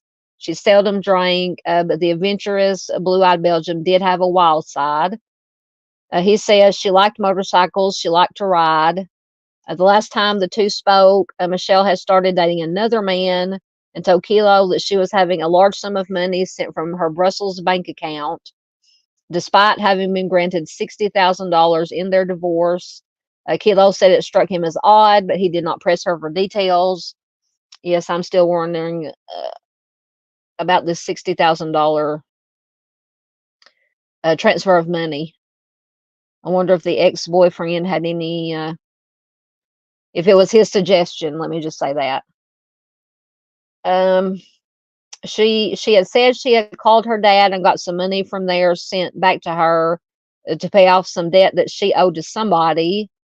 She never really did say who it was. I don't know if she got in trouble or borrowed money from some bad people. She didn't go into detail, but I know it was a large sum of money.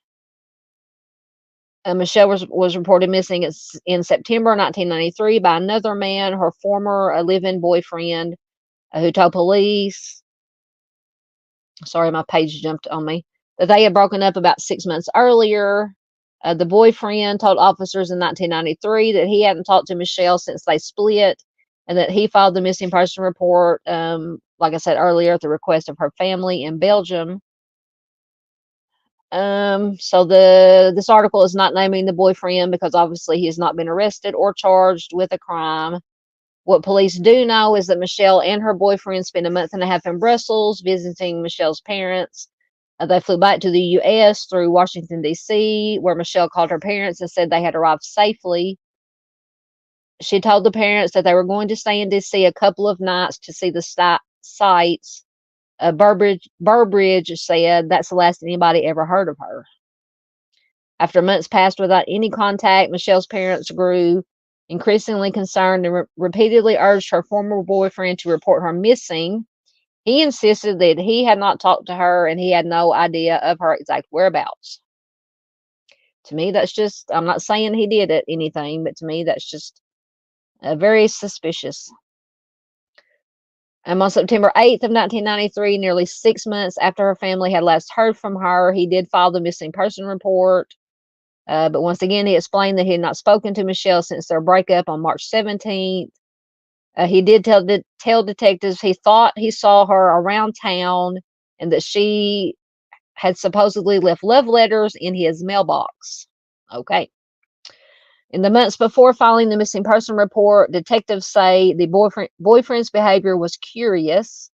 According to Burbridge, he twice tried to use Michelle's credit cards. Once again, he sold all of her expensive Belgian oak furniture out of storage that August, and he sold the Volvo that the two owned together. Detective Burbridge said, I don't know many girls that would date a guy for just a few months and let him sell all her stuff and keep all the money, the car, the furniture, and use all of her credit cards. Exactly. In April, when the boyfriend put the couple's Volvo up for sale, he introduced a woman he was with. Now, this is another thing. He introduced a woman that he was with as Michelle. He introduced her as Michelle to a Coeur d'Alene couple interested in buying the car. The woman was holding a baby when they all met in the parking lot of a Brown's Edition grocery store. The couple described the woman to police as being fairly short, around 5'2", and Burbridge said Michelle was 5'8" and never had a baby. So detectives who investigated the case initially learned that, that the boyfriend checked into a Spokane motel upon returning from DC on March 12th.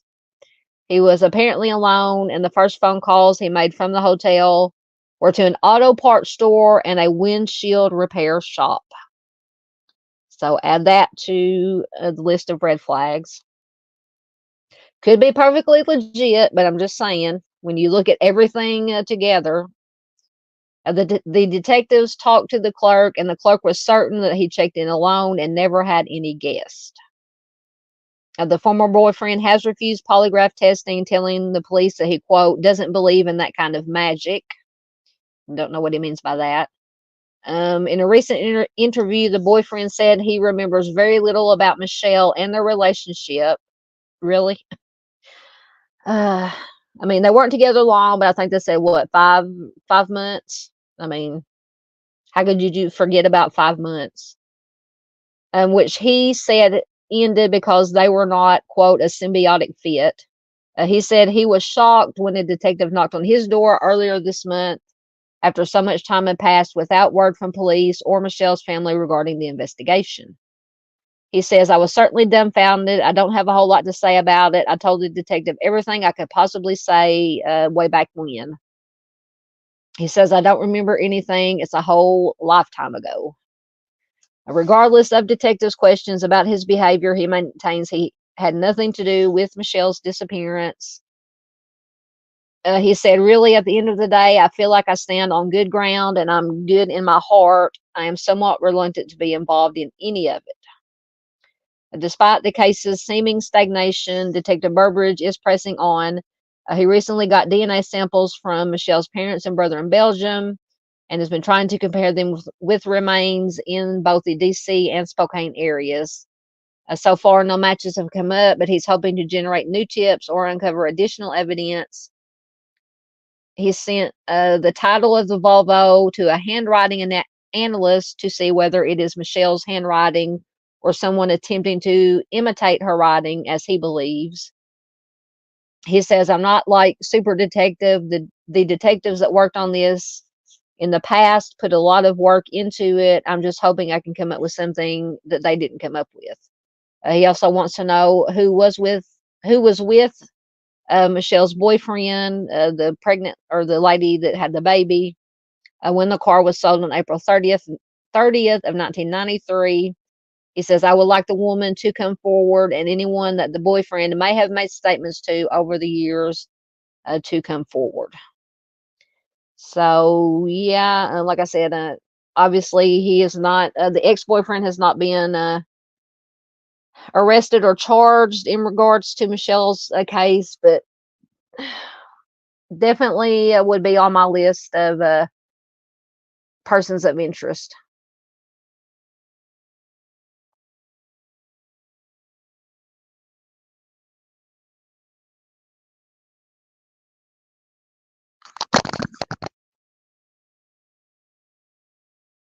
Let me get caught up with your comments.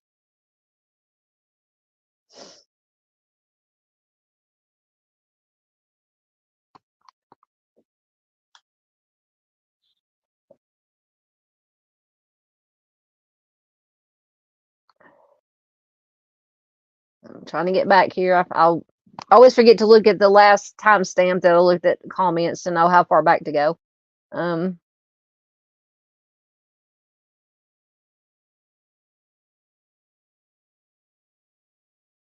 Okay. Recognize that comment. I heard somebody say something about audio a while ago. Just let me know if you can. I hope you guys can still hear me.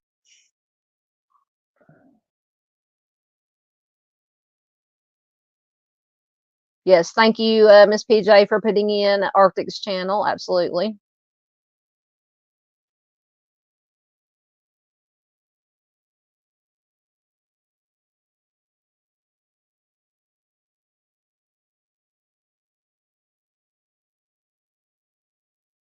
All right, let's get into.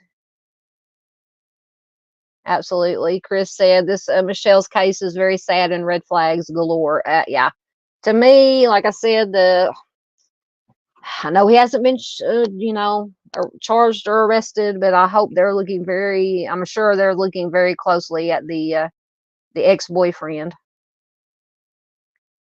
Thank you, everybody who has wrenches, who's putting in links. Thank you so much.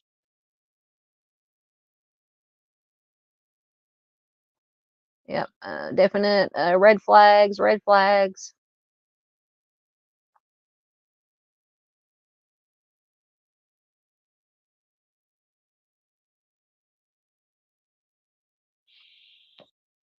I want to see that, Arctic. I appreciate the seriousness of your comment, but oh, hold on. Oh, it's up there. Arctic says, yeah, they break up. She goes missing. He waits 6 months, yeah, to report her missing and sells everything. If he's innocent, I'll shave my legs live on YouTube. I want to see that, buddy. Oh goodness. But yeah, that's definitely suspicious. Oh, Danny says she's having portobello mushroom noodle concoction for dinner. That sounds. I love mushrooms and pasta. Let's see. I'm getting caught up. Uh-oh. Miss Ange said audio. I hope you guys can hear me. That was at 9:50. 3 minutes ago. Okay, and Miss Ange said it was her. Miss Paula says great. I hope that means you can hear me. Y'all can hear me.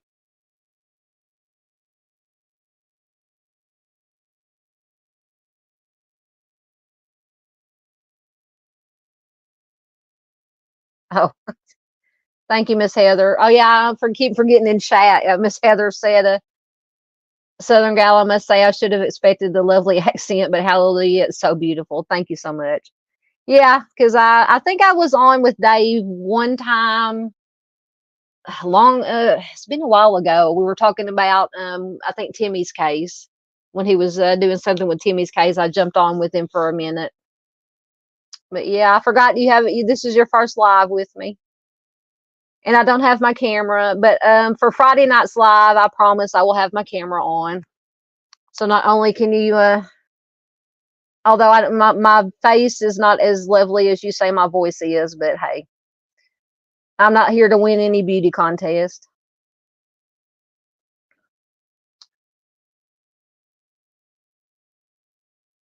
Yeah, I agree. Dandy says, why is homicide the only option? I just don't get it.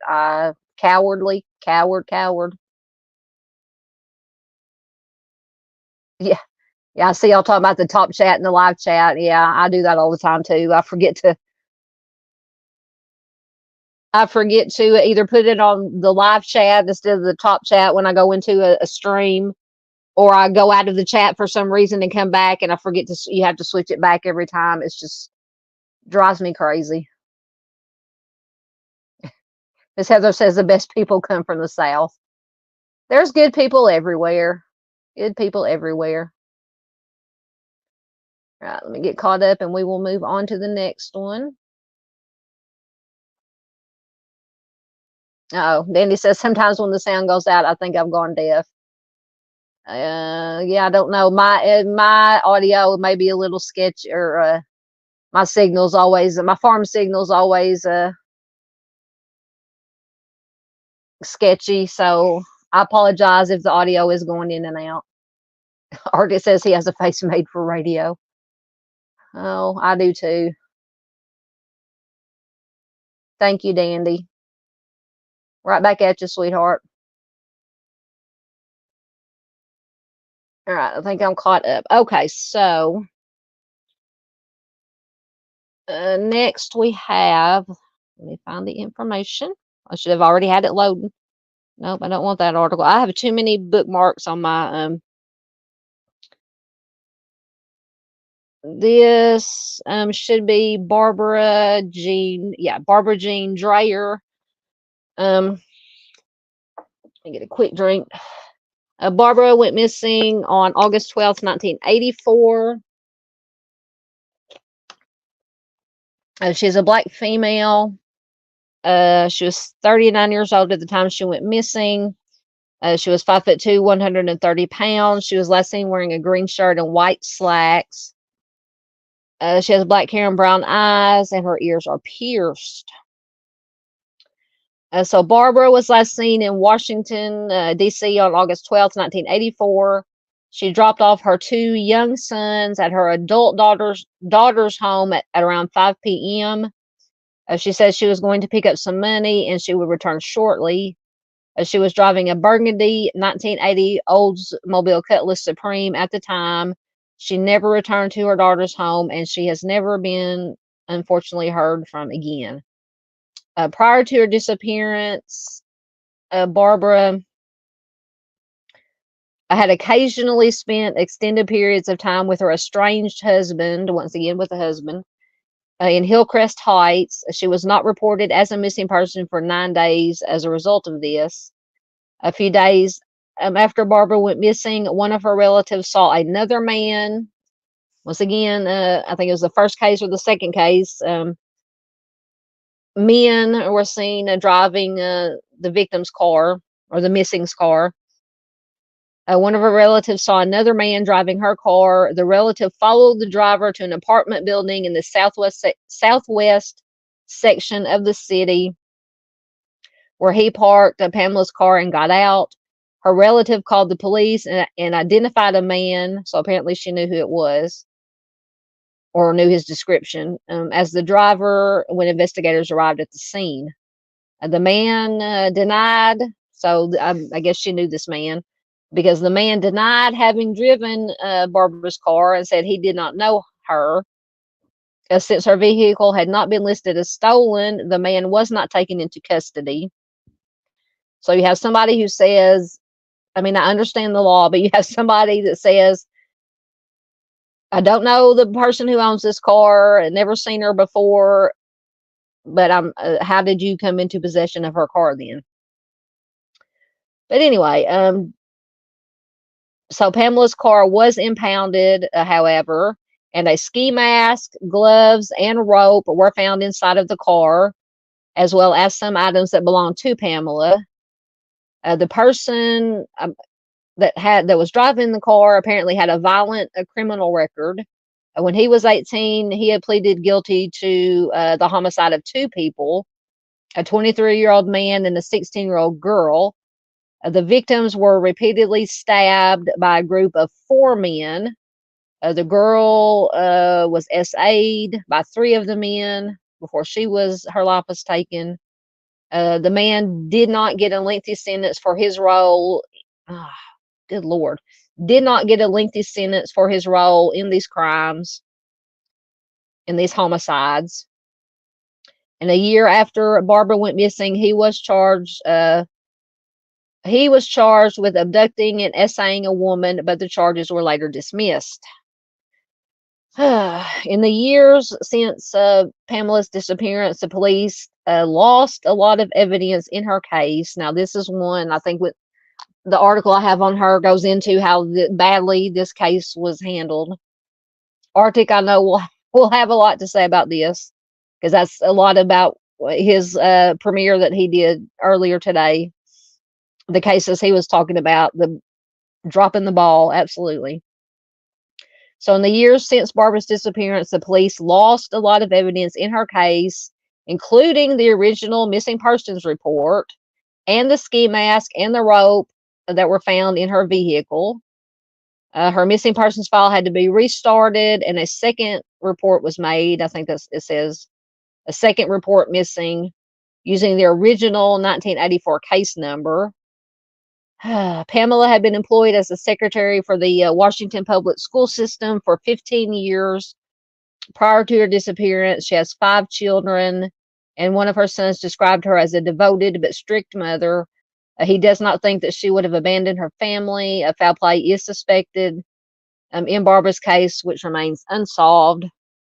So if you have any information regarding this case, you can call the Violent Crime Case Review Project, the Violent Criminal, VICAP, Violent Criminal Apprehension Program, 202-727-5037. And I think I did have an article. No, I did not. I do not have any additional information because I could not find. Basically, this Charley Project information was the only information that I could find on Barbara's case, unfortunately. I thought I did have one, but I didn't. Maybe it was all the articles I looked at basically had all the same information, basic information. But yeah, just from what I've read, there were comments about how atrociously poor that this case was handled. So let me get in your comments again.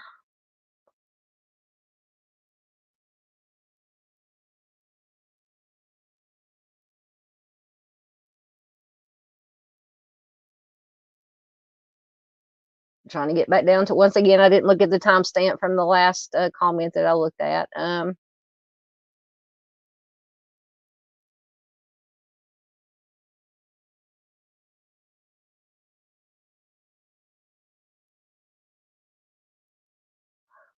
One second. Okay. All right. I recognize that comment. I've read that one. Okay. All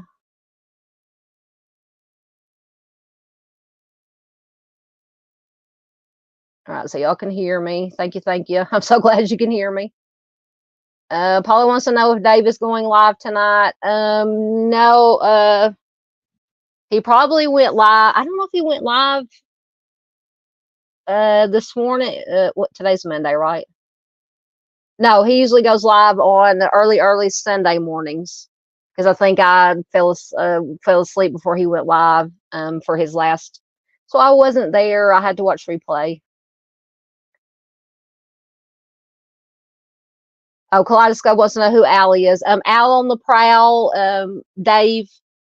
He has a channel. He does a weekly live stream. You have to be a late night person or early bird because he usually starts his live streams on a Sunday morning.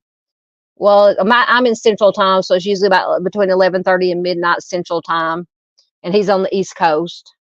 But Dave is an excellent person, wonderful person. He does shares lots of great information. He usually does the week in true crime on his live streams. He also shares some cold cases.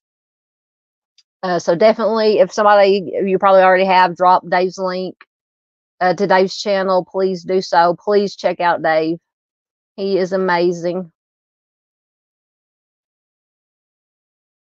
Oh, Heather says she can't wait to see my face. Tune in Friday night. You'll get to see my face. Although I do cheat because I don't wear makeup. I haven't worn makeup in years. For one, as a teenager, young adult, of course, most girls, even though I was a tomboy, a farm girl, I had to have my makeup on to go to school or to go out. But this was back in the 80s when, you had the pancake makeup and hair to the sky. But I just, when I started working at the pizza place and around the hot ovens, and I would wear makeup and it would melt off my face. And then the older I got, I'm allergic to everything apparently. So I can't have anything on my face or I'll be breaking out and itching. But anyway, let me see. Trying to get caught up.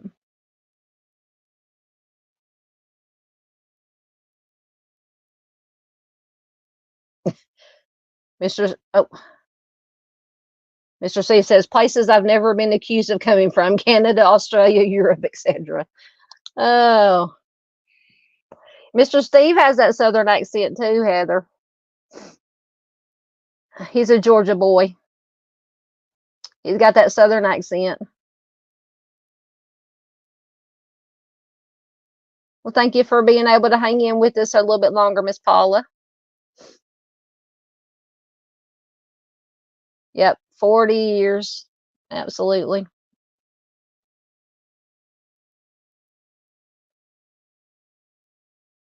Getting caught up.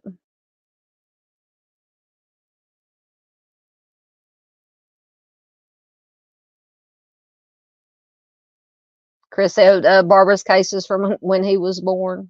Yeah. Yeah, these just these cold cases, they get me. That's why I feature so mostly cold cases on my channel. It's just overwhelming sometimes. Not even to mention the current missing persons and cases.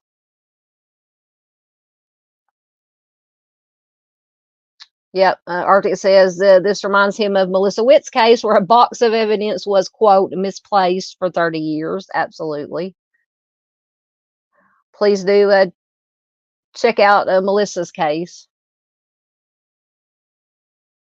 Yes. We're always kidding Mr. Steve about this. He says, I welcome the day during a traffic stop that Ellie asked to search my vehicle. Can't wait to advise, have at it, and enjoy. We would all have to probably, if Mr. Steve was ever stopped and pulled over and searched for his vehicle, we would have to band together and bail him out of jail probably, between his creepy mannequins, his synthetic blood and everything else, his body parts, as he calls them. Oh, goodness. Yeah, we would have to go rescue Mr. Steve. Instead of Mr. Steve rescuing everybody else, we would have to go rescue Mr. Steve, and we would do it willingly. I know I would.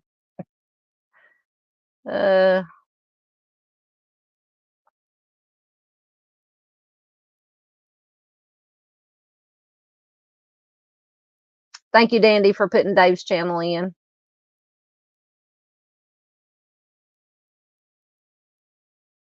Oh, Paula says, does it have to be Friday night for the live? Yeah, because I might have something going on Saturday.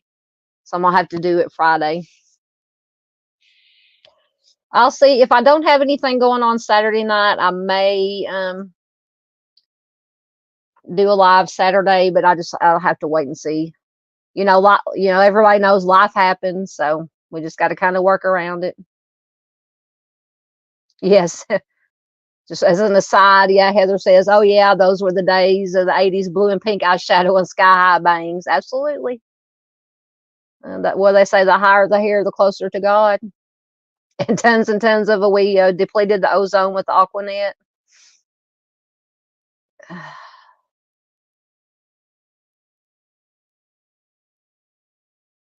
Thank you, Ange, for putting in Mr. Steve's link. No, Danny, you'll have to delete nothing. I can't wait to go back, and I hope I can get chat replay to come up so I can look at everybody's comments and just laugh.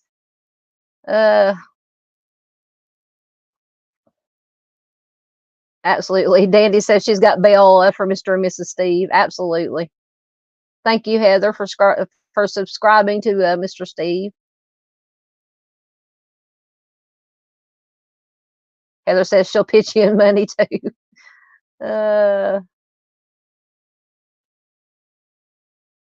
Absolutely. Heather Brown is a wonderful person.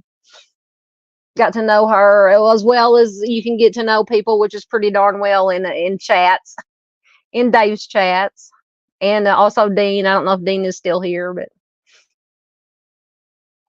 Mr. Steve said Mrs. Steve appreciates it also. Yes, we will gladly bail y'all out of jail if it ever warrants. All right.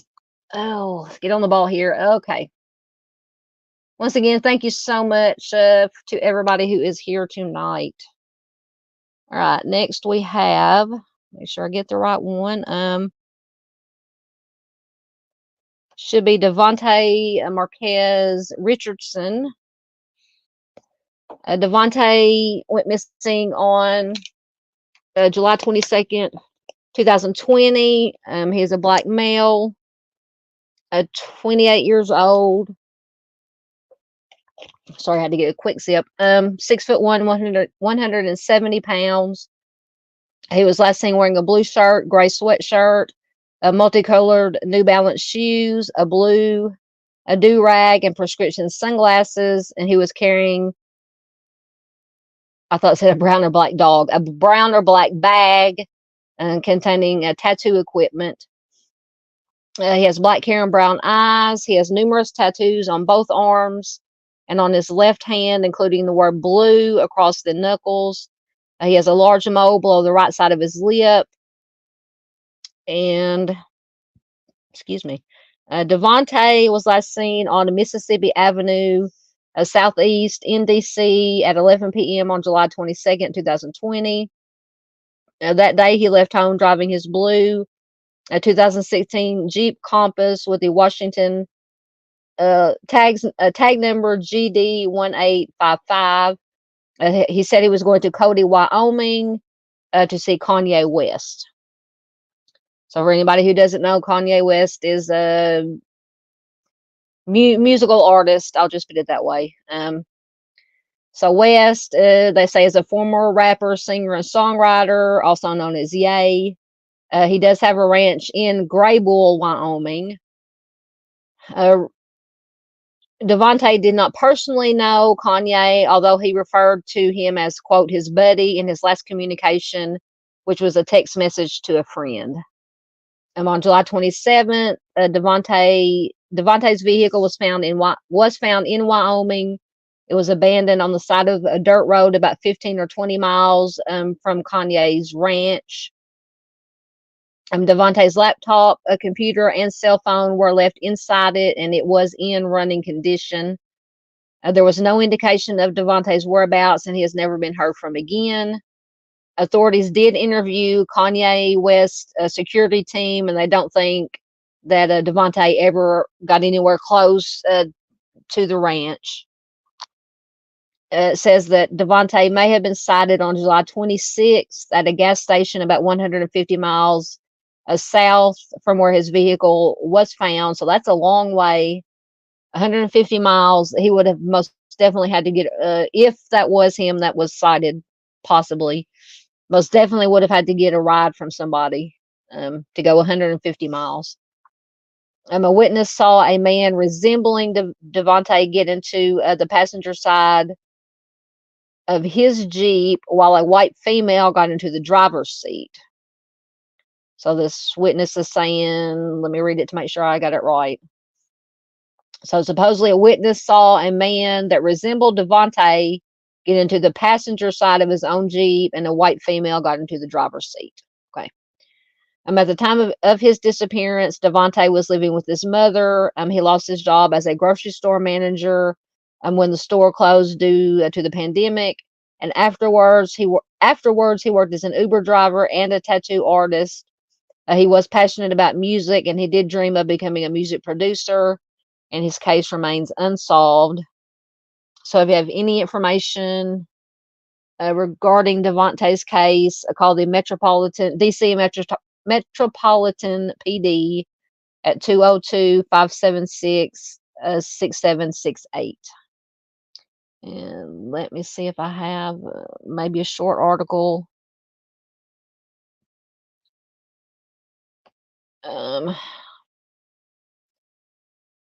So this article is from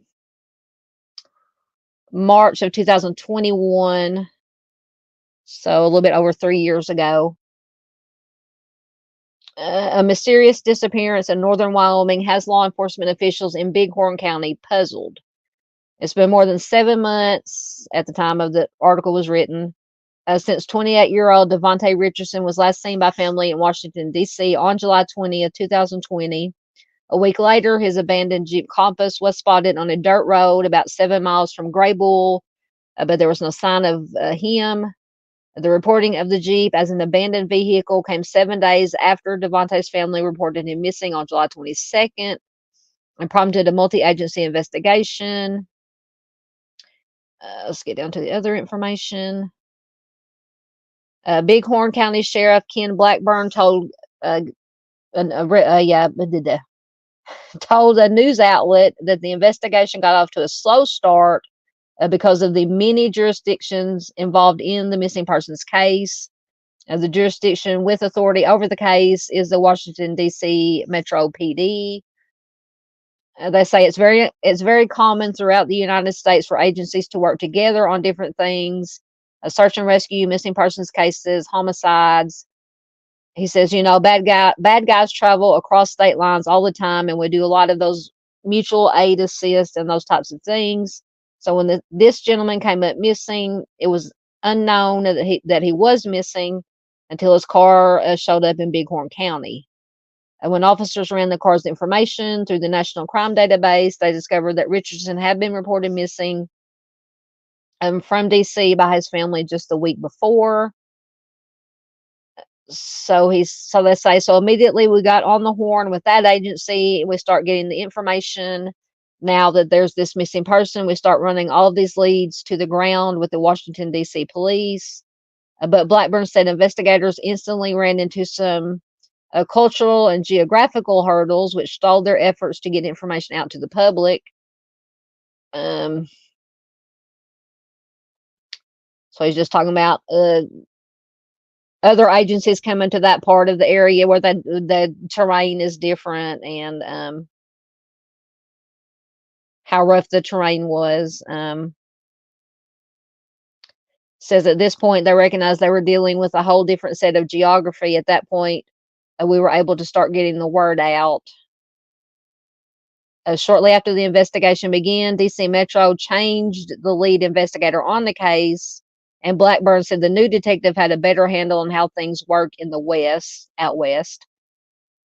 The new investigator was from Colorado and at least had an understanding of the West, and then we started moving like lightning. He says Blackburn pointed out that people out west are really good about looking out for other people, so they literally had hundreds of reported sightings of Davante all the way from Yellowstone National Park, southeast and west into South Dakota, and several other places. And he added that several other agencies did assist. In addition to Bighorn County resources, they had the FBI. They had multiple different counties with canine units, horse teams, foot teams, air support. He added that in any type of search, a perimeter is set up, and this one was based on computer algorithms that determine the speed of a person on foot and weather conditions and geographical information. But he said officers have had no success locating Davante within these search areas, although they have continued to search throughout the winter. Another major search will probably be conducted in the spring. Once again, this article was written, I think, in 2017 or 18. However, based on experience, Blackburn said Richardson is probably not in the area that officers have been searching. In an interview with Basin Republic wrestler newspaper, Marquita Richardson, who is Davante's aunt, said that Davante is a quiet young man who has no history of mental illness or of trouble with the law. Davante found himself unemployed in February when COVID shut down the chain of grocery stores he worked for. We talked about him being an Uber driver and being interested in wanting to be a music producer. The family suspects it was this dream of wanting to be a music producer that caused him to make the 2,000-mile trip to rural Wyoming in July, although they didn't even realize he was missing until several days after he left. Davante had sent a late-night text message to a friend saying he was going to Wyoming to get a jump on his music career. A friend suspected he was going to try to see Kanye West, like we talked about earlier. Blackburn agreed with that assessment, explaining that in one of Richardson's YouTube videos, which have since been taken down, he did express a desire to connect with Kanye West. He said, quote, "Me and Kanye need to talk," or something like that. He said, they say missing persons cases in rural Wyoming are rare, but not unheard of.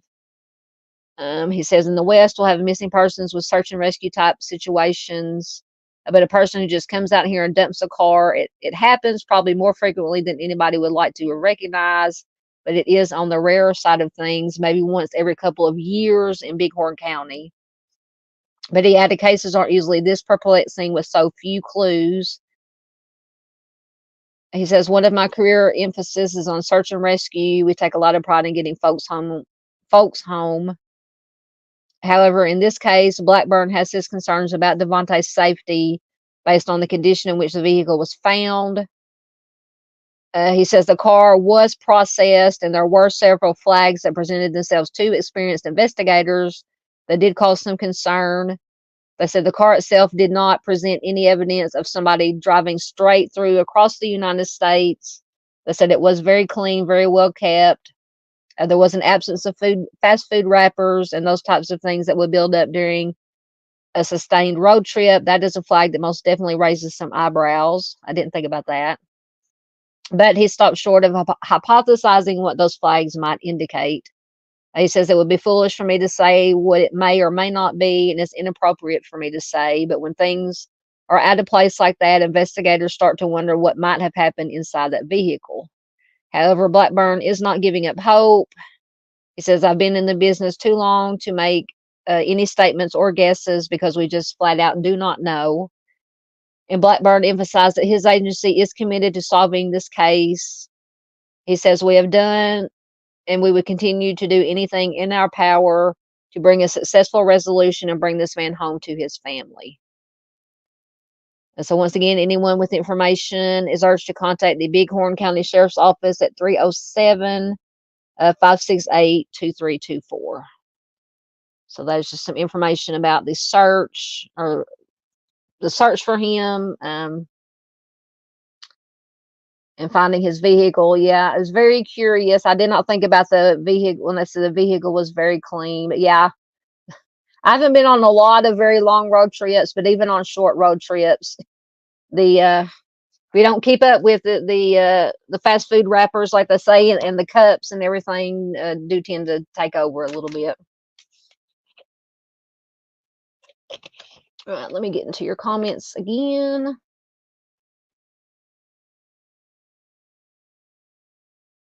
Once again, I forgot to check where I was at. I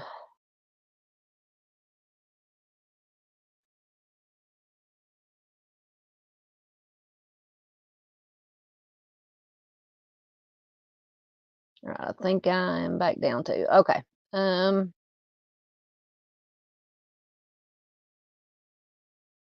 Yes, Heather says, such great people, so refreshing. Absolutely. Wonderful community here.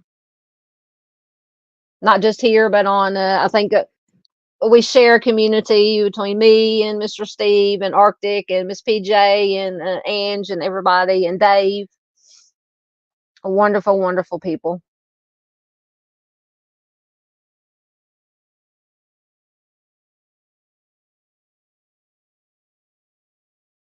Miss PJ says she's back. Welcome back. Just get me caught up. I think we just got a couple of more cases.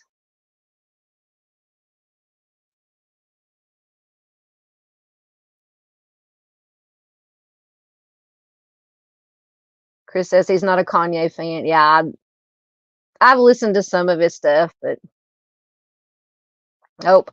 See what Mr. Steve says. My new neighbors in Florida missed me playing with a mannequin in the driveway. Although you have to look close to differentiate, not human, but didn't call about the head. But didn't call about the head on the stick either. Oh my goodness. Mr. Steve, you are going to get kicked out of Florida before you even get settled in good. Oh, the head on the stick. So now we can harass you not only about setting the groceries on fire, but about having a head on a stick in your driveway. Oh, goodness. One of the many reasons we love Mr. Steve. I'm sure it was all part of a recreation of some sort that he was doing. I'm sure that's his story and he's sticking to it. Oh. Yeah, Dandy said that when neighbors do call, it needs to be recorded for members only. Oh, that would be fantastic. Oh, no. In all seriousness, Mr. Steve's recreations are amazing. They're amazing. If you haven't, please do check out his channel. Check out his recreations. The ones he did for which I think are the first ones I watched, and I went back and watched some of his other ones. Are the ones he did for the Murdaugh case. Absolutely amazing.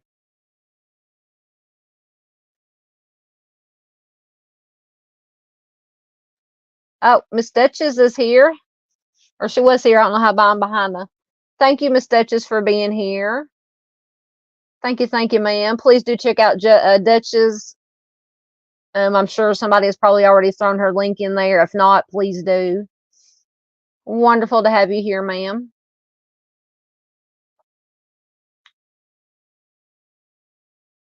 Getting caught up. I'm trying to get through these fast. Oh, y'all are talking tattoos now. Don't get me started on tattoos. I want to get another one. I just haven't decided what I want to get yet. Oh yeah, Dean's charging his phone. We know how that is, huh, Heather? Uh, thank you, Miss Duchess. Duchess says she showed this on her community wall. Thank you so much. Thank you so much. Please do check out Duchess. She does wonderful missing person coverage and advocacy. All right, let's get caught up here.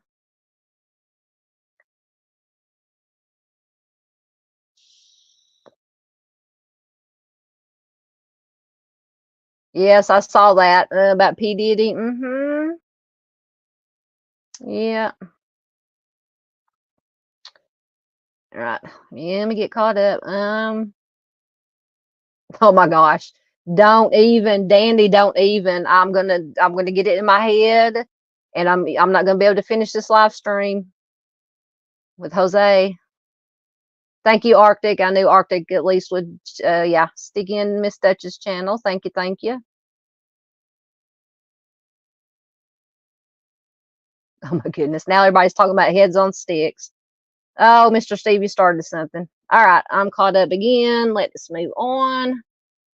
I love you guys. I'm seriously gonna have to go watch the chat replay. Oh, I'll be up all night laughing. Well, I love it. Okay, we are on. This is David. Should be, yes, David Guinan Stern. David went missing on November 27th, 2018. Is a white male. He was 29 years old when he went missing. 5'9", 170 pounds. It was last seen wearing a navy blue North Face jacket, tan khaki pants, and light blue sneakers. He has brown hair and brown eyes. David was last seen on November 27, 2018 at 4:22 p.m. He texted his fiancee to say he was leaving work early to go see the doctor and he would be home later. He was last seen at a Dixie liquor store. So I don't know if this was before or after the doctor or if he even had a doctor's appointment, which was on M Street Northwest. He bought a pint of Crown Royal and left at 6:07 p.m. The last time his cell phone pinged was at 9 p.m.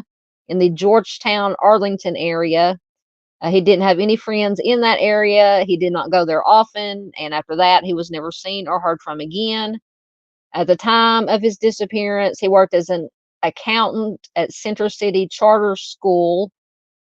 Since his disappearance, he has not used his bank account or credit cards.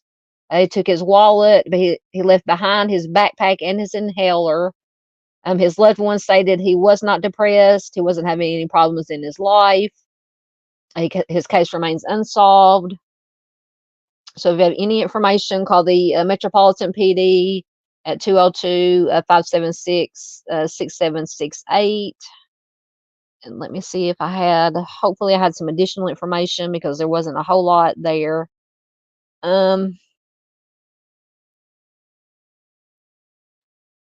Okay, I have an article, I believe, with his interview with his fiance. Hopefully it will come up.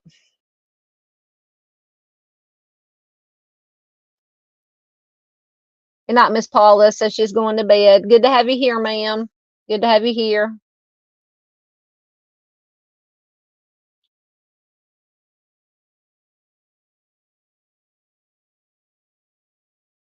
Just looking at your comments again before I start reading. Okay. All right. This article is from November of 2018.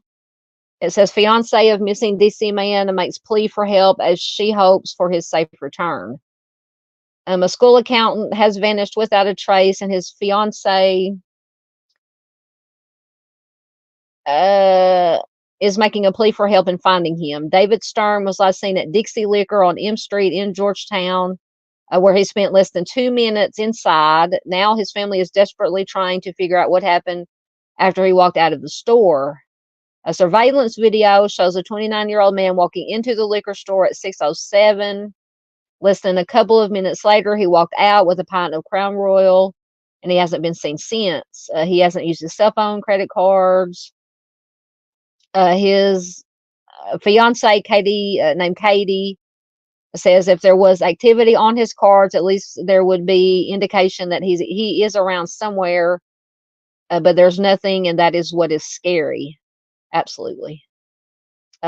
Katie says none of it adds up. She says just why that liquor store is just very confusing, and it doesn't make any sense at all. It is out of character. All of it is out of character for him. He does not want people to worry about him. It just doesn't make sense. We really do think he is hurt. Katie says Stern went to work that morning like he did every day. He sent her a text message later that afternoon saying that he left work early to go to a doctor's appointment and he would meet her at home later, but he never showed up. She says it's not like him to do this and not respond to anybody. He is from Philadelphia, and he proposed to Katie in February after the Eagles won the Super Bowl. She says he treats everyone like a friend and he cares so much about everybody. The happy couple took their engagement photos outside of Washington National Cathedral. Katie has this message for her fiance. She says, David, if you are just out there, just know that so many people love you and they just want to know that you're safe. Absolutely. Friends and family have been putting up flyers at the time this article was written, urging anyone who may have seen him or has any information at all, please call the DC police. So that was just a little bit of additional information from his fiance. All right. Let me get the other article going. I think this is this last one is all of them are sad, but this last one I'm going to share with you here in a minute is very, very sad. Let me get caught up really quickly.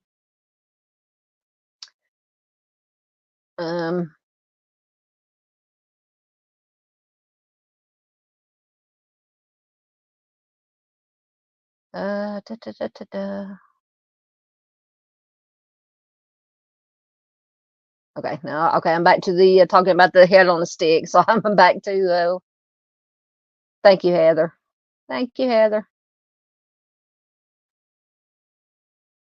Okay. And everybody's wishing Miss Paula good night.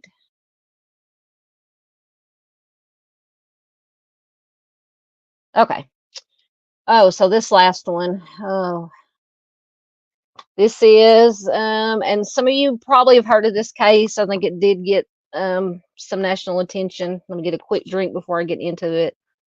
April Nicole Williams, she was just 3 months old. And this is a non-family abduction. So little April went missing on December 3rd, 1983. Excuse me, 83. From Washington, non-family abduction. She was a black female, 3 months old. She would be now. I included the age progression photo, and the black and white drawing is a drawing of this abductor. And I will, after this basic information, I do have an article, an interview with little April's mother. I'm explaining more about the situation. It's just so sad. So little April, and I think this may be one, this is just my opinion, that a little April could still be alive, hopefully out there somewhere, and just, of course, being 3 months old when she was abducted, just doesn't know who she is. So I definitely want it, and I'll probably do a separate video, one of my short videos for this case, and post it, just so it doesn't get lost. Sometimes when I do these lives, cases get lost or kind of lost in the shuffle. But anyway, she was just 2 feet tall, 11 pounds, 3 months old. She was wearing a blue sleeper with a red number 1 on the left side of the front and a pink and white hooded snowsuit. She has black hair and black eyes. Her nickname was Nikki. She does have a 1-inch birthmark on her right wrist, which is very important, especially hopefully if she's hopefully still alive out there somewhere. That scar would be a good identifier. So the basic information, little April was last seen in Washington, D.C. on December 3rd, 1983. She and her mother, Eleanor Marie Williams, were en route by bus from Suffolk, Virginia, to see Eleanor's boyfriend in Kansas when they had a 3-hour layover at a Trailways station in Washington. A woman that Eleanor did not know asked to hold little baby April. Still holding the baby, the woman left. She walked in the direction of a nearby Hardee's restaurant. She said she was going to go get a soda. She never returned, and she and April have never been seen again. A sketch of April's abductor, which, like I said, is the smaller black and white picture on the slide. She is described as an African American woman in her 20s, 5'3" tall, with red braided hair. She used the first name of Latoya. Investigators believe whoever kidnapped April probably wanted to raise her as their own child. That's why I say cases like this, very possible that little April is out there somewhere. And her case obviously unsolved. So if you have any information, once again, call the Washington Metro PD at 202-727-9099. And let me get caught up quickly in comments because I think the article I have is a little bit lengthy, but I will try to get through it as fast as I can. But I just wanted, because in a lot of articles that I read, they were kind of not really outright blaming, but just questioning why the mother, her mother would just hand her over to a stranger. But after I read this article to you, what the mother said, she was very, very young, very naive. So just please keep that in mind.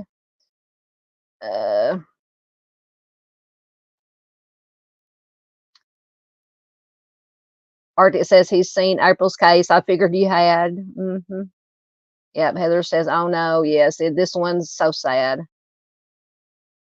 Yep. Someone probably wanted a baby, most definitely. Wait, I saw. There's Patriotism USA. Welcome. Good to have you here. Always good to have you here.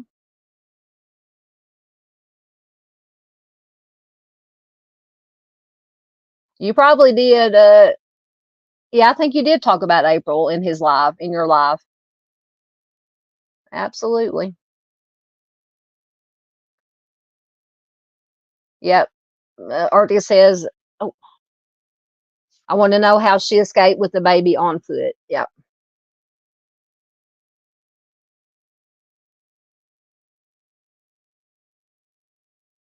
All right. I'm caught up in comments. Okay, so I should have already had the article loading. But luckily tonight, I probably shouldn't say it. I have not had the problems I usually have of my articles loading.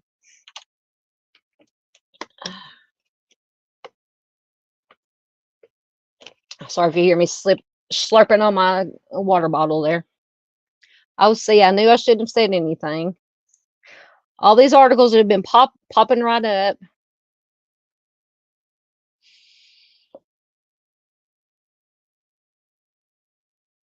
Emma Sanchez, she might have.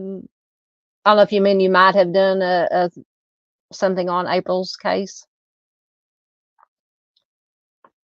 Oh, I knew I shouldn't have said something. I jinxed myself. Oh, come on. Let me see if I can open a new tab and do it.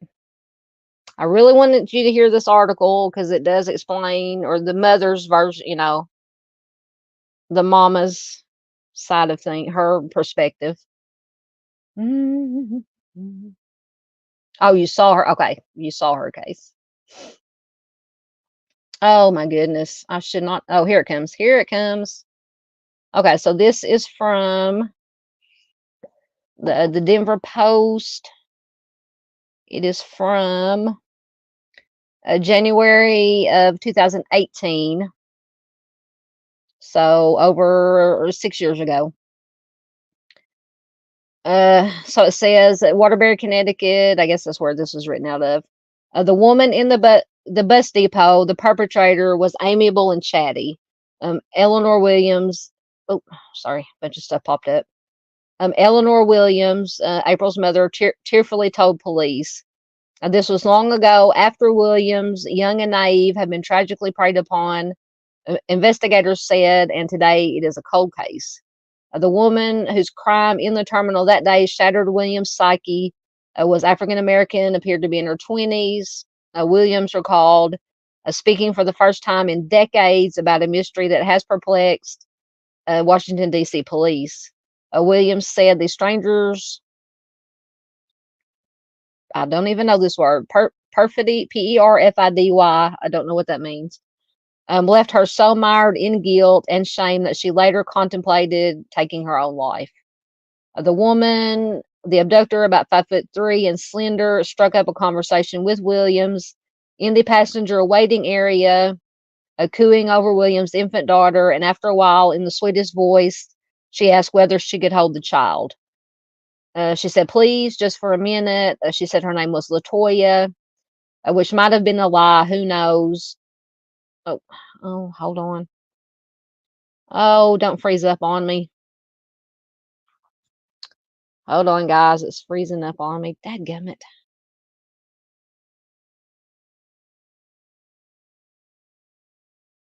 Yes, the hamster did fall off the wheel in my computer. I should not have said anything. I don't know why it's froze up. Hold on. Let me close it out and do it again. Lord of mercy. All right. Oh my goodness. Well, we almost made it to the end without it turning into a dumpster fire. Dandy always says it wouldn't be one of my live streams if it wasn't a dumpster fire didn't happen. Get the marshmallows ready. Oh, thank you, Mr. Steve. Mr. Steve says, still don't know if I'm pronouncing it right. Perfidy equals deception. Absolutely. Thank you, Mr. Steve. See, and I'm usually pretty good in knowing what words mean. I've always been better with words than I am with numbers because I'm very horrible at math. But I'm usually good with words. Thank you, Mr. Steve.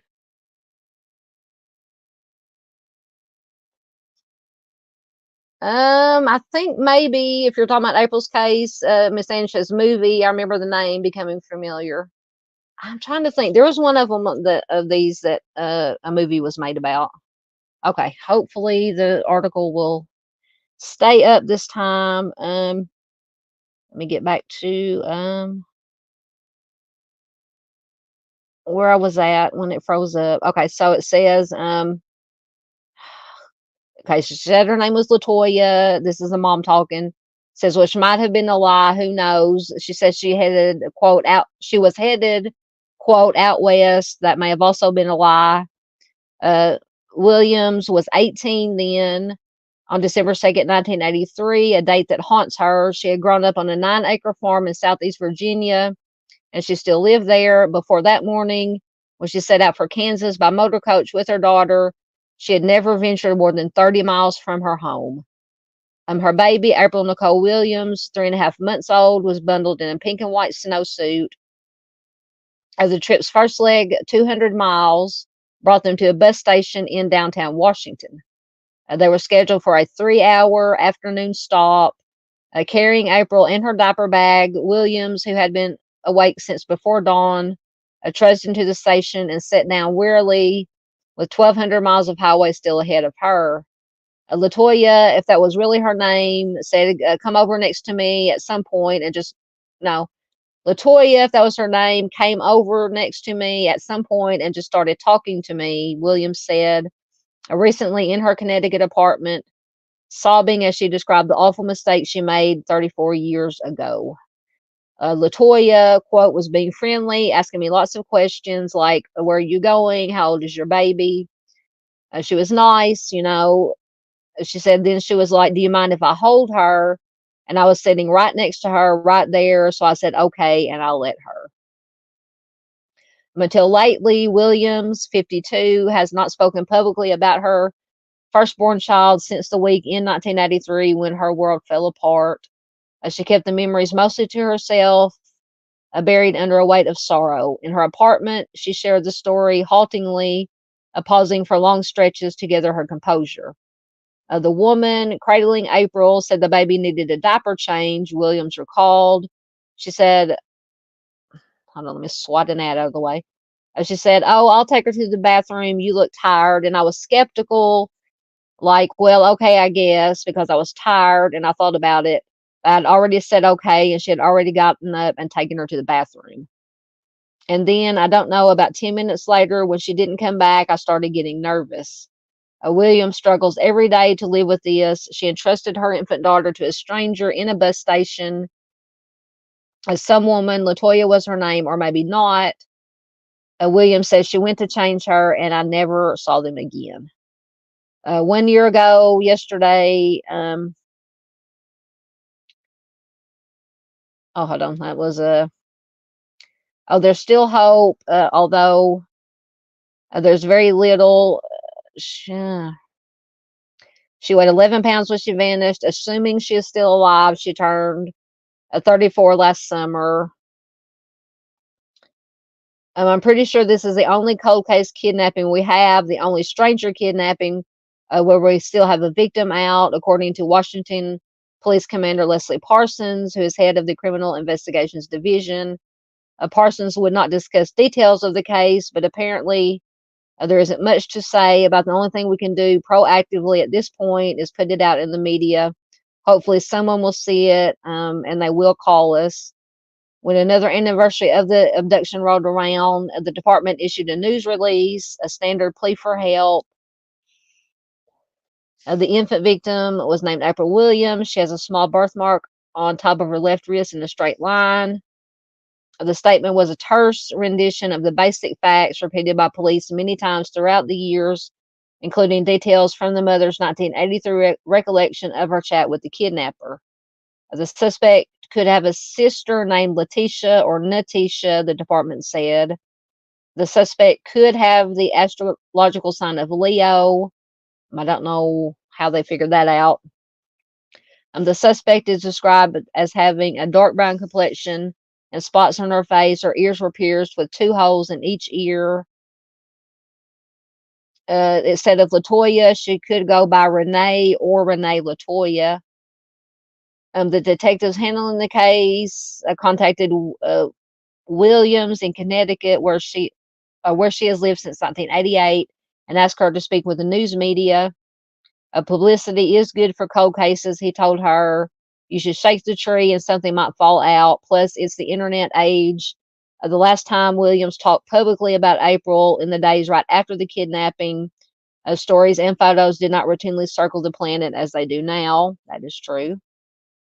Williams balked at sitting for an in-person interview, telling a reporter on the phone that Connecticut was her, quote, safe haven, that she wanted to be left alone there, free of the painful past.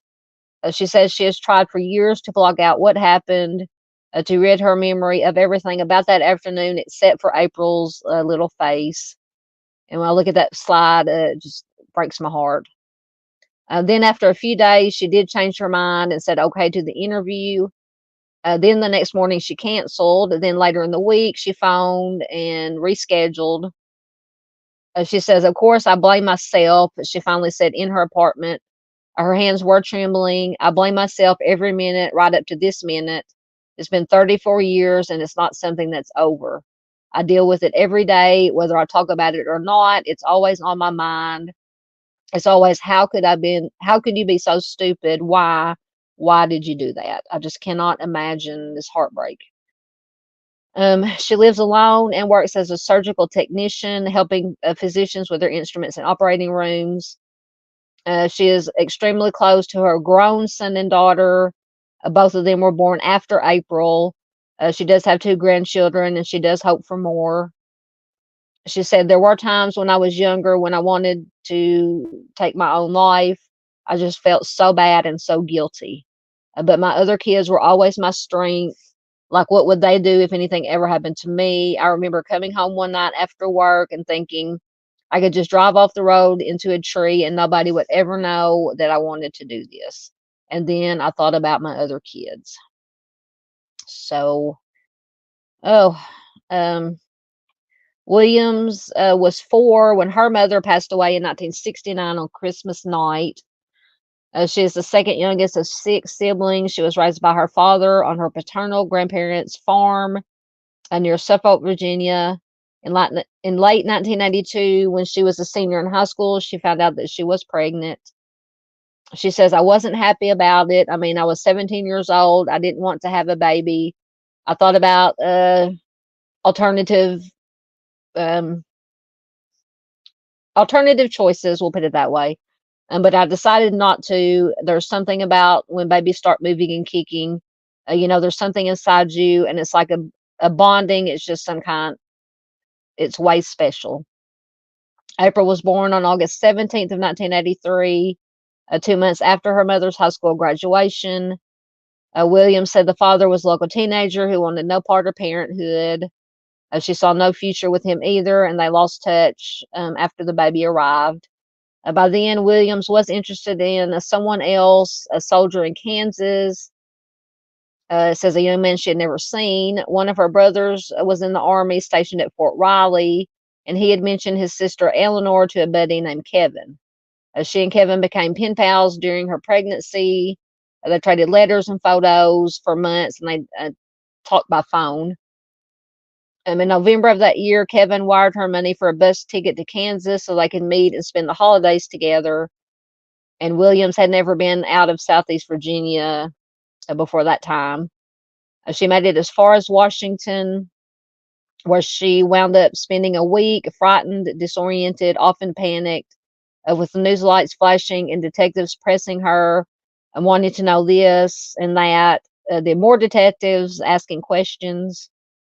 Uh, these were the stone hard questions from stone hard men with badges. The gist of the queries being, what did you do to her? So they thought that she may have done something to little April. She said Latoya took her. She says even a polygraph examiner quietly asked her, "Did you sell your baby?" At last, when the police seemed satisfied with her story, Williams was gently sent on her way home to the farm. And it says she has not set foot in Washington, D.C. since then. And she says she will never go back there. Trying to get down to past the ads. The Post reported at the time that the woman in the bus station had taken the baby with her to a fast food counter to buy sodas. This detail shot up in the newspaper repeatedly, but it wasn't accurate, according to Williams.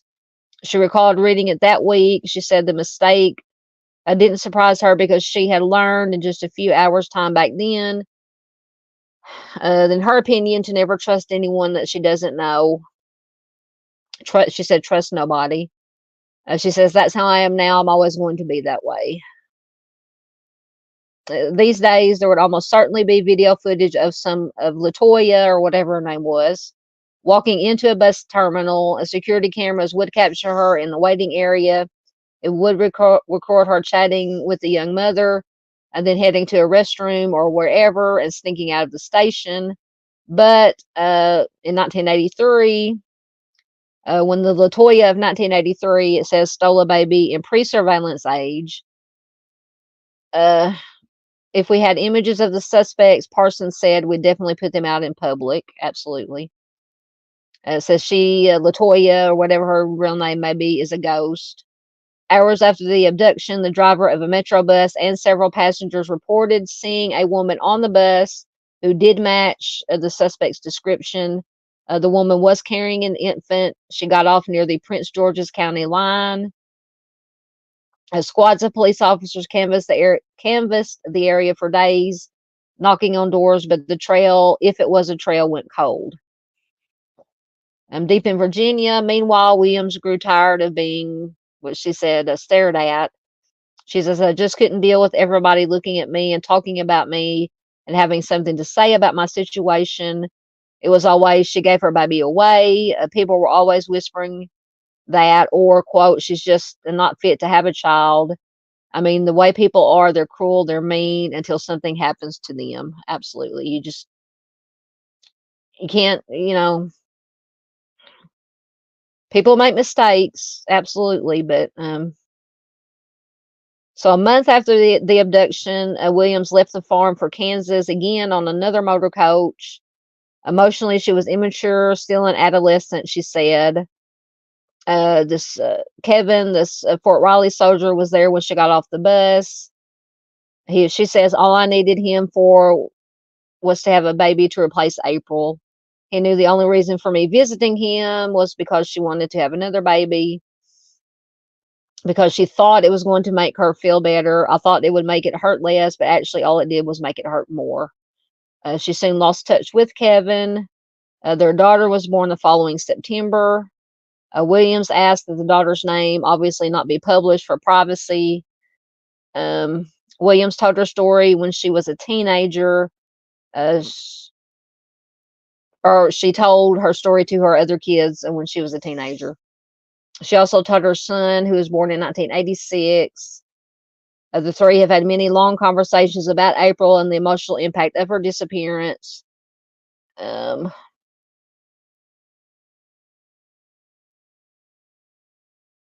it says, and the siblings know that every August 17th they should leave their mother alone. She says, I always spend April's birthday to myself. I don't want to be around my other kids because that's me and April's day. I sit and just think about her, holding on to her picture and cry. And I just wonder what she could be doing. All the stuff they do in school, the awards they get. Did she get any awards? The prom, homecoming, graduation.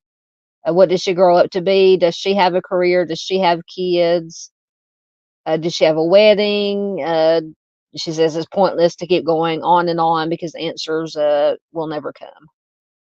So I just wanted to give the mom's perspective of the situation. So like I said, but please let me know in chat if you haven't already. This is one where I think it's possible that little April could be out there somewhere. Hopefully alive and well. Just, obviously does not know who she really is because she was only 3 months old. All right, let me get back where I was in your comments. Let me grab me a drink. Sorry if you heard me slurping on my. I forget that I have my mic closer to my mouth now and everything. All right. And I think that was the last one that we had. Let me check and make sure. Yeah. Okay. Let me get caught up in your comments.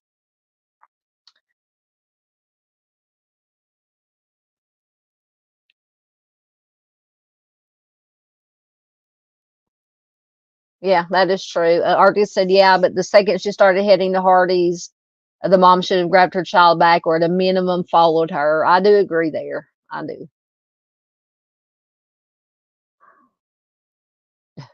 Mr. Steve said her and Casey Anthony have a lot in common. Yep. Arctic said no one is taking my kid to the bathroom but me.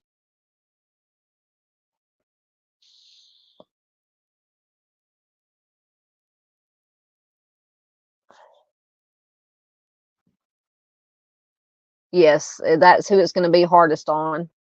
Heather has an excellent point. She says, and if she is found alive and raised by her abductor and finds out the truth, it's going to be such a heartbreak. Absolutely. I mean, what do you do in that situation? I mean, obviously, she's going to be over 18 now, so it would be her decision on what to do. And I don't know, Mr. Steve, if he's still here. I don't know if is there a statute of limitations on kidnapping? I know there's not on homicide, but I don't know about kidnappings, abductions. I would assume maybe there's not a statute of limitations, but I'm not sure. I mean, if um, there's not really much they can do. But I think there is. It is it. Once again, I know somebody can tell me further down when I get into caught up with chat if there is a statute of limitations on kidnapping.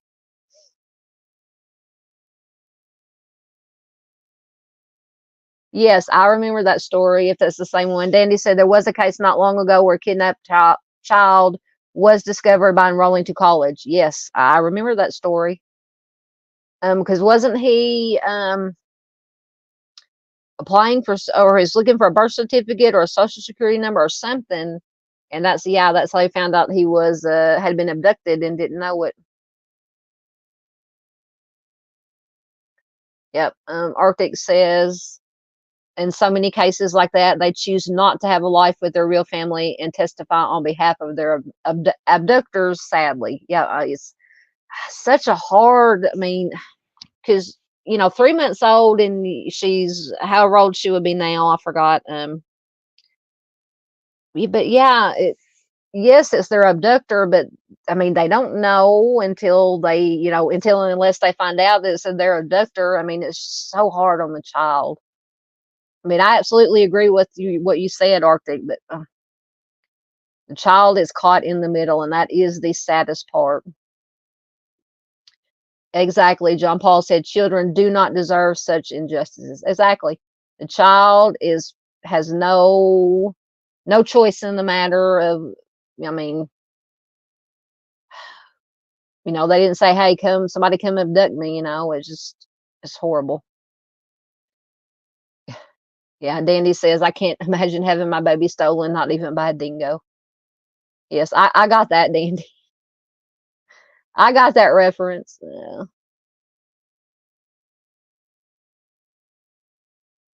Yep. Heather says, I'm sure I'd always want the person I thought was my mom in my life. Definitely. Yeah.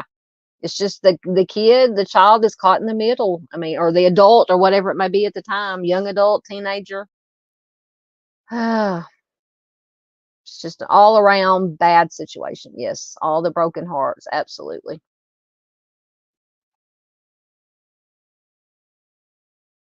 Yep. John Paul says, and I can't imagine not knowing my parents. Absolutely.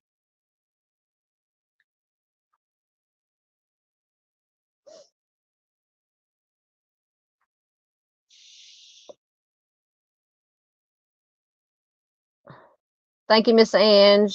It's just thank you so much. Heartbreaking. Yes, I'm going to hit the bed. Yes, thank you, Miss Ange. You have a great night too, and a day tomorrow. Good day tomorrow. Thank you so much. Please do check out Miss Ange at Truth and Justice channel. John Paul said he thinks there might be a statute of limitations, but I think it's based off a certain criteria of how they enact it. Yeah, I'm gonna have to. That was one thing that I forgot. One of my mental sticky notes that fell down that I lost. I was going to look and see if there was a statute of limitations on abductions, kidnappings, and I forgot to. Oh God, Arctic is at it. Let's see.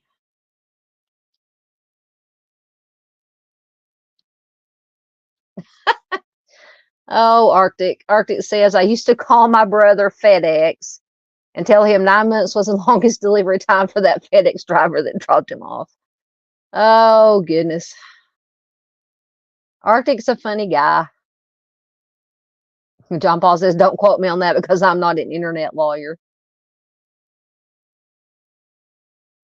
Okay, thank you, Dandy. Should have known Dandy would be on it. Dandy says that Uncle Google says most states have no statute of limitations for kidnapping.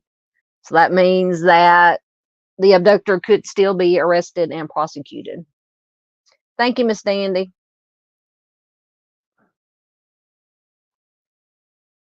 Uh-oh, get ready for another moo cow.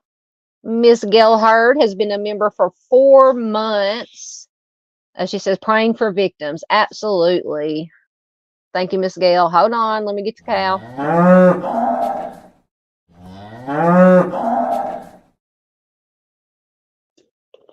Thank you so much, Miss Gail, for being a member. And she has been with me, I say with me, supporting me, this channel for a lot longer than 4 months.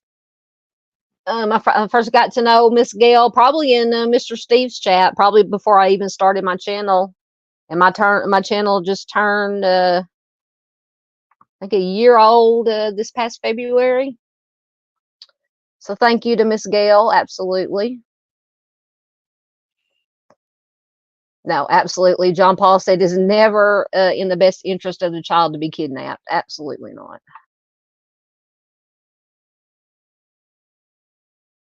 Danny says, FYI, Uncle Google is, I can't say that. Uncle Google is a snitch. Yeah. We love Uncle Google, the Google machine. That's where I rely on the Google machine a lot.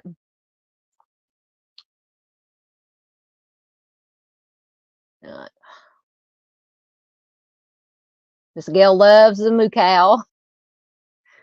All right, I think I'm caught up in comments. How long? Oh, we made it. It's not too bad. Just around 3 hours. Thank you so much, everybody, for being here. I truly appreciate it. One more time. Far gifted 1, 2, 3, 4, 5, 6, 7, 8 Southern Gal True Crime memberships. Miss Farr is a rock star. Thank you so much. I'm just gonna pop one of them up there, but she gifted, what did I say, 7 come up, True Crime or Southern Gal True Crime memberships. Everybody, I know you have already been showing Miss Farr some love. Absolutely appreciated. Once again, thank you to Miss Heather for the $1.99 super chat. Oh, Farr has more. 7, 8, 9 memberships she gifted. And then once again, Miss Gail, member for 4 months. Just wanted to get those in again quickly because I appreciate you guys so much. I could not do this without you guys. It takes all of us creators, and I still have problems calling myself a creator. I'm just a person that, like I say, a crazy woman that gets on here and tries to the best of my ability to share these missing with you, get awareness out. It takes all of us creators, family members, the community. It takes everybody. So I appreciate everybody. I love you guys so much, sincerely. I know everybody throws that around. I love you, but I really do. Absolutely. All right, let me get caught up again. Oh, Miss Farr's still here. Thank you. Come up. Thank you once again so much to Farr. Oh, and she does. I mean, she does it everywhere. I see Miss Farr in chats all the time on other channels. Wonderful human being. John Paul says Google also likes to be tricky and contradictory. Yeah, that's why I check out several different news articles and sources before I try to the best of my ability to get the correct information, public information, because that's all I have access to, obviously, because I'm not law enforcement or any official anything. But I try to do my best to get to use credible news sources and try to get the most correct information to the best of my knowledge out there.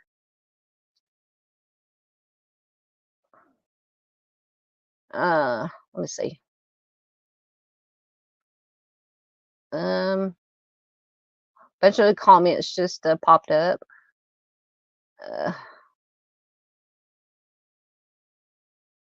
Thank you, Miss Duchess, for being here also. Please do check out Miss Duchess. She's a wonderful human being too. Does wonderful, wonderful work. Once again, you're very welcome. Thank you, FARQ. John Paul says, I like seeing people get gifted memberships. It's a great act of kindness. Absolutely. Because I know not everybody can afford to become a member, and I understand that. And I'm not here for the money. I absolutely not.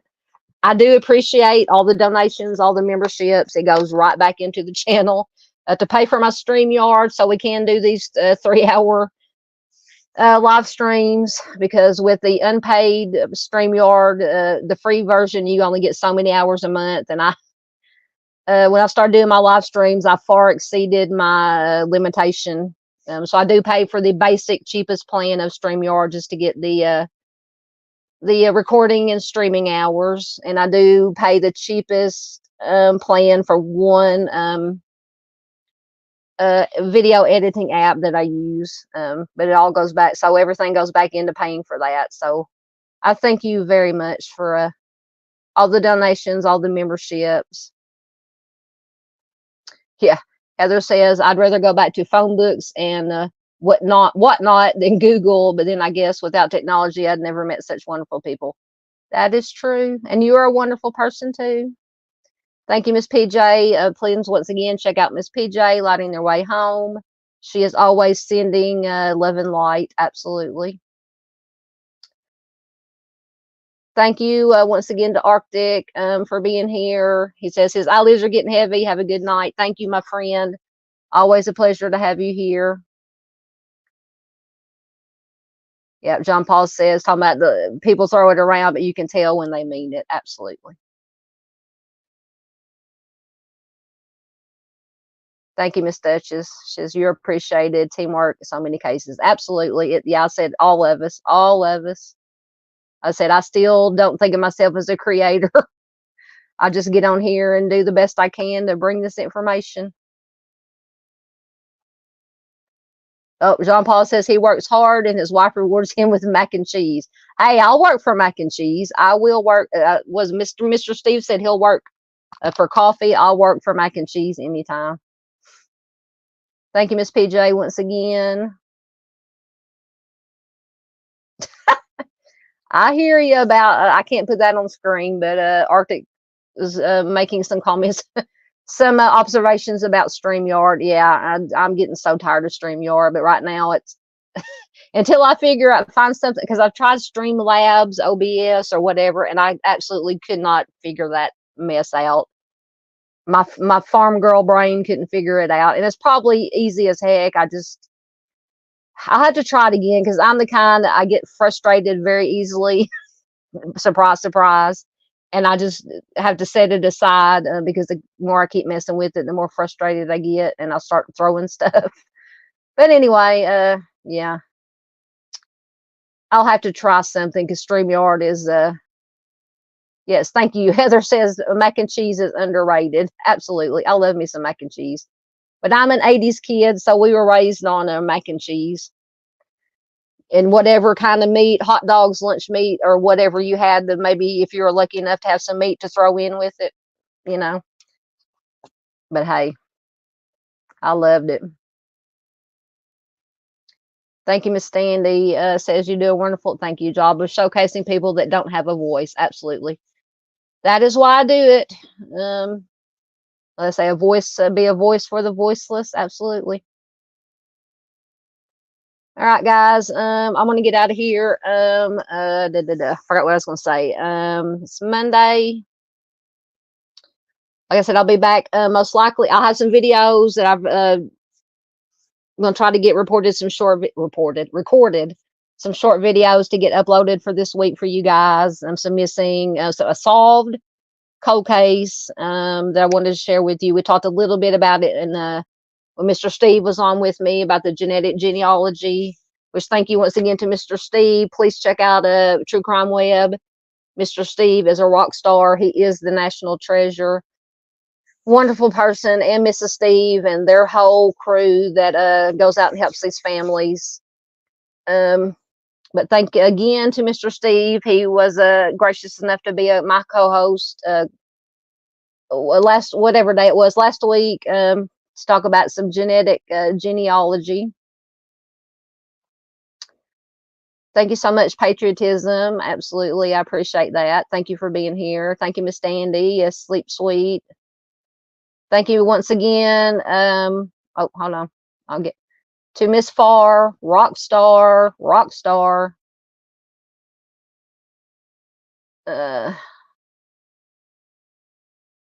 So we'll probably be back live probably Friday night.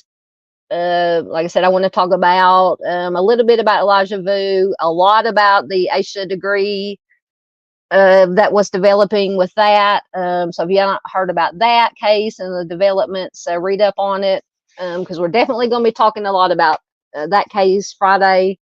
And I found some stories and on Facebook of some missing to share. Thank you very much, Miss Heather. So good to see everybody. Very great. Thank you. I adore you. I adore you too. I adore all you guys. Like I said, I couldn't do it without you. I'd be sitting here talking to myself. And I do enough talking to myself as it is. But anyway, Friday, we'll have a lot to talk about. So I hope if you can't join us live, please do watch replay. So I will stop babbling now. Thanks again to everybody. Once again, I love you guys. And look out for video uploads this week. And we'll be live again Friday. Thanks, guys.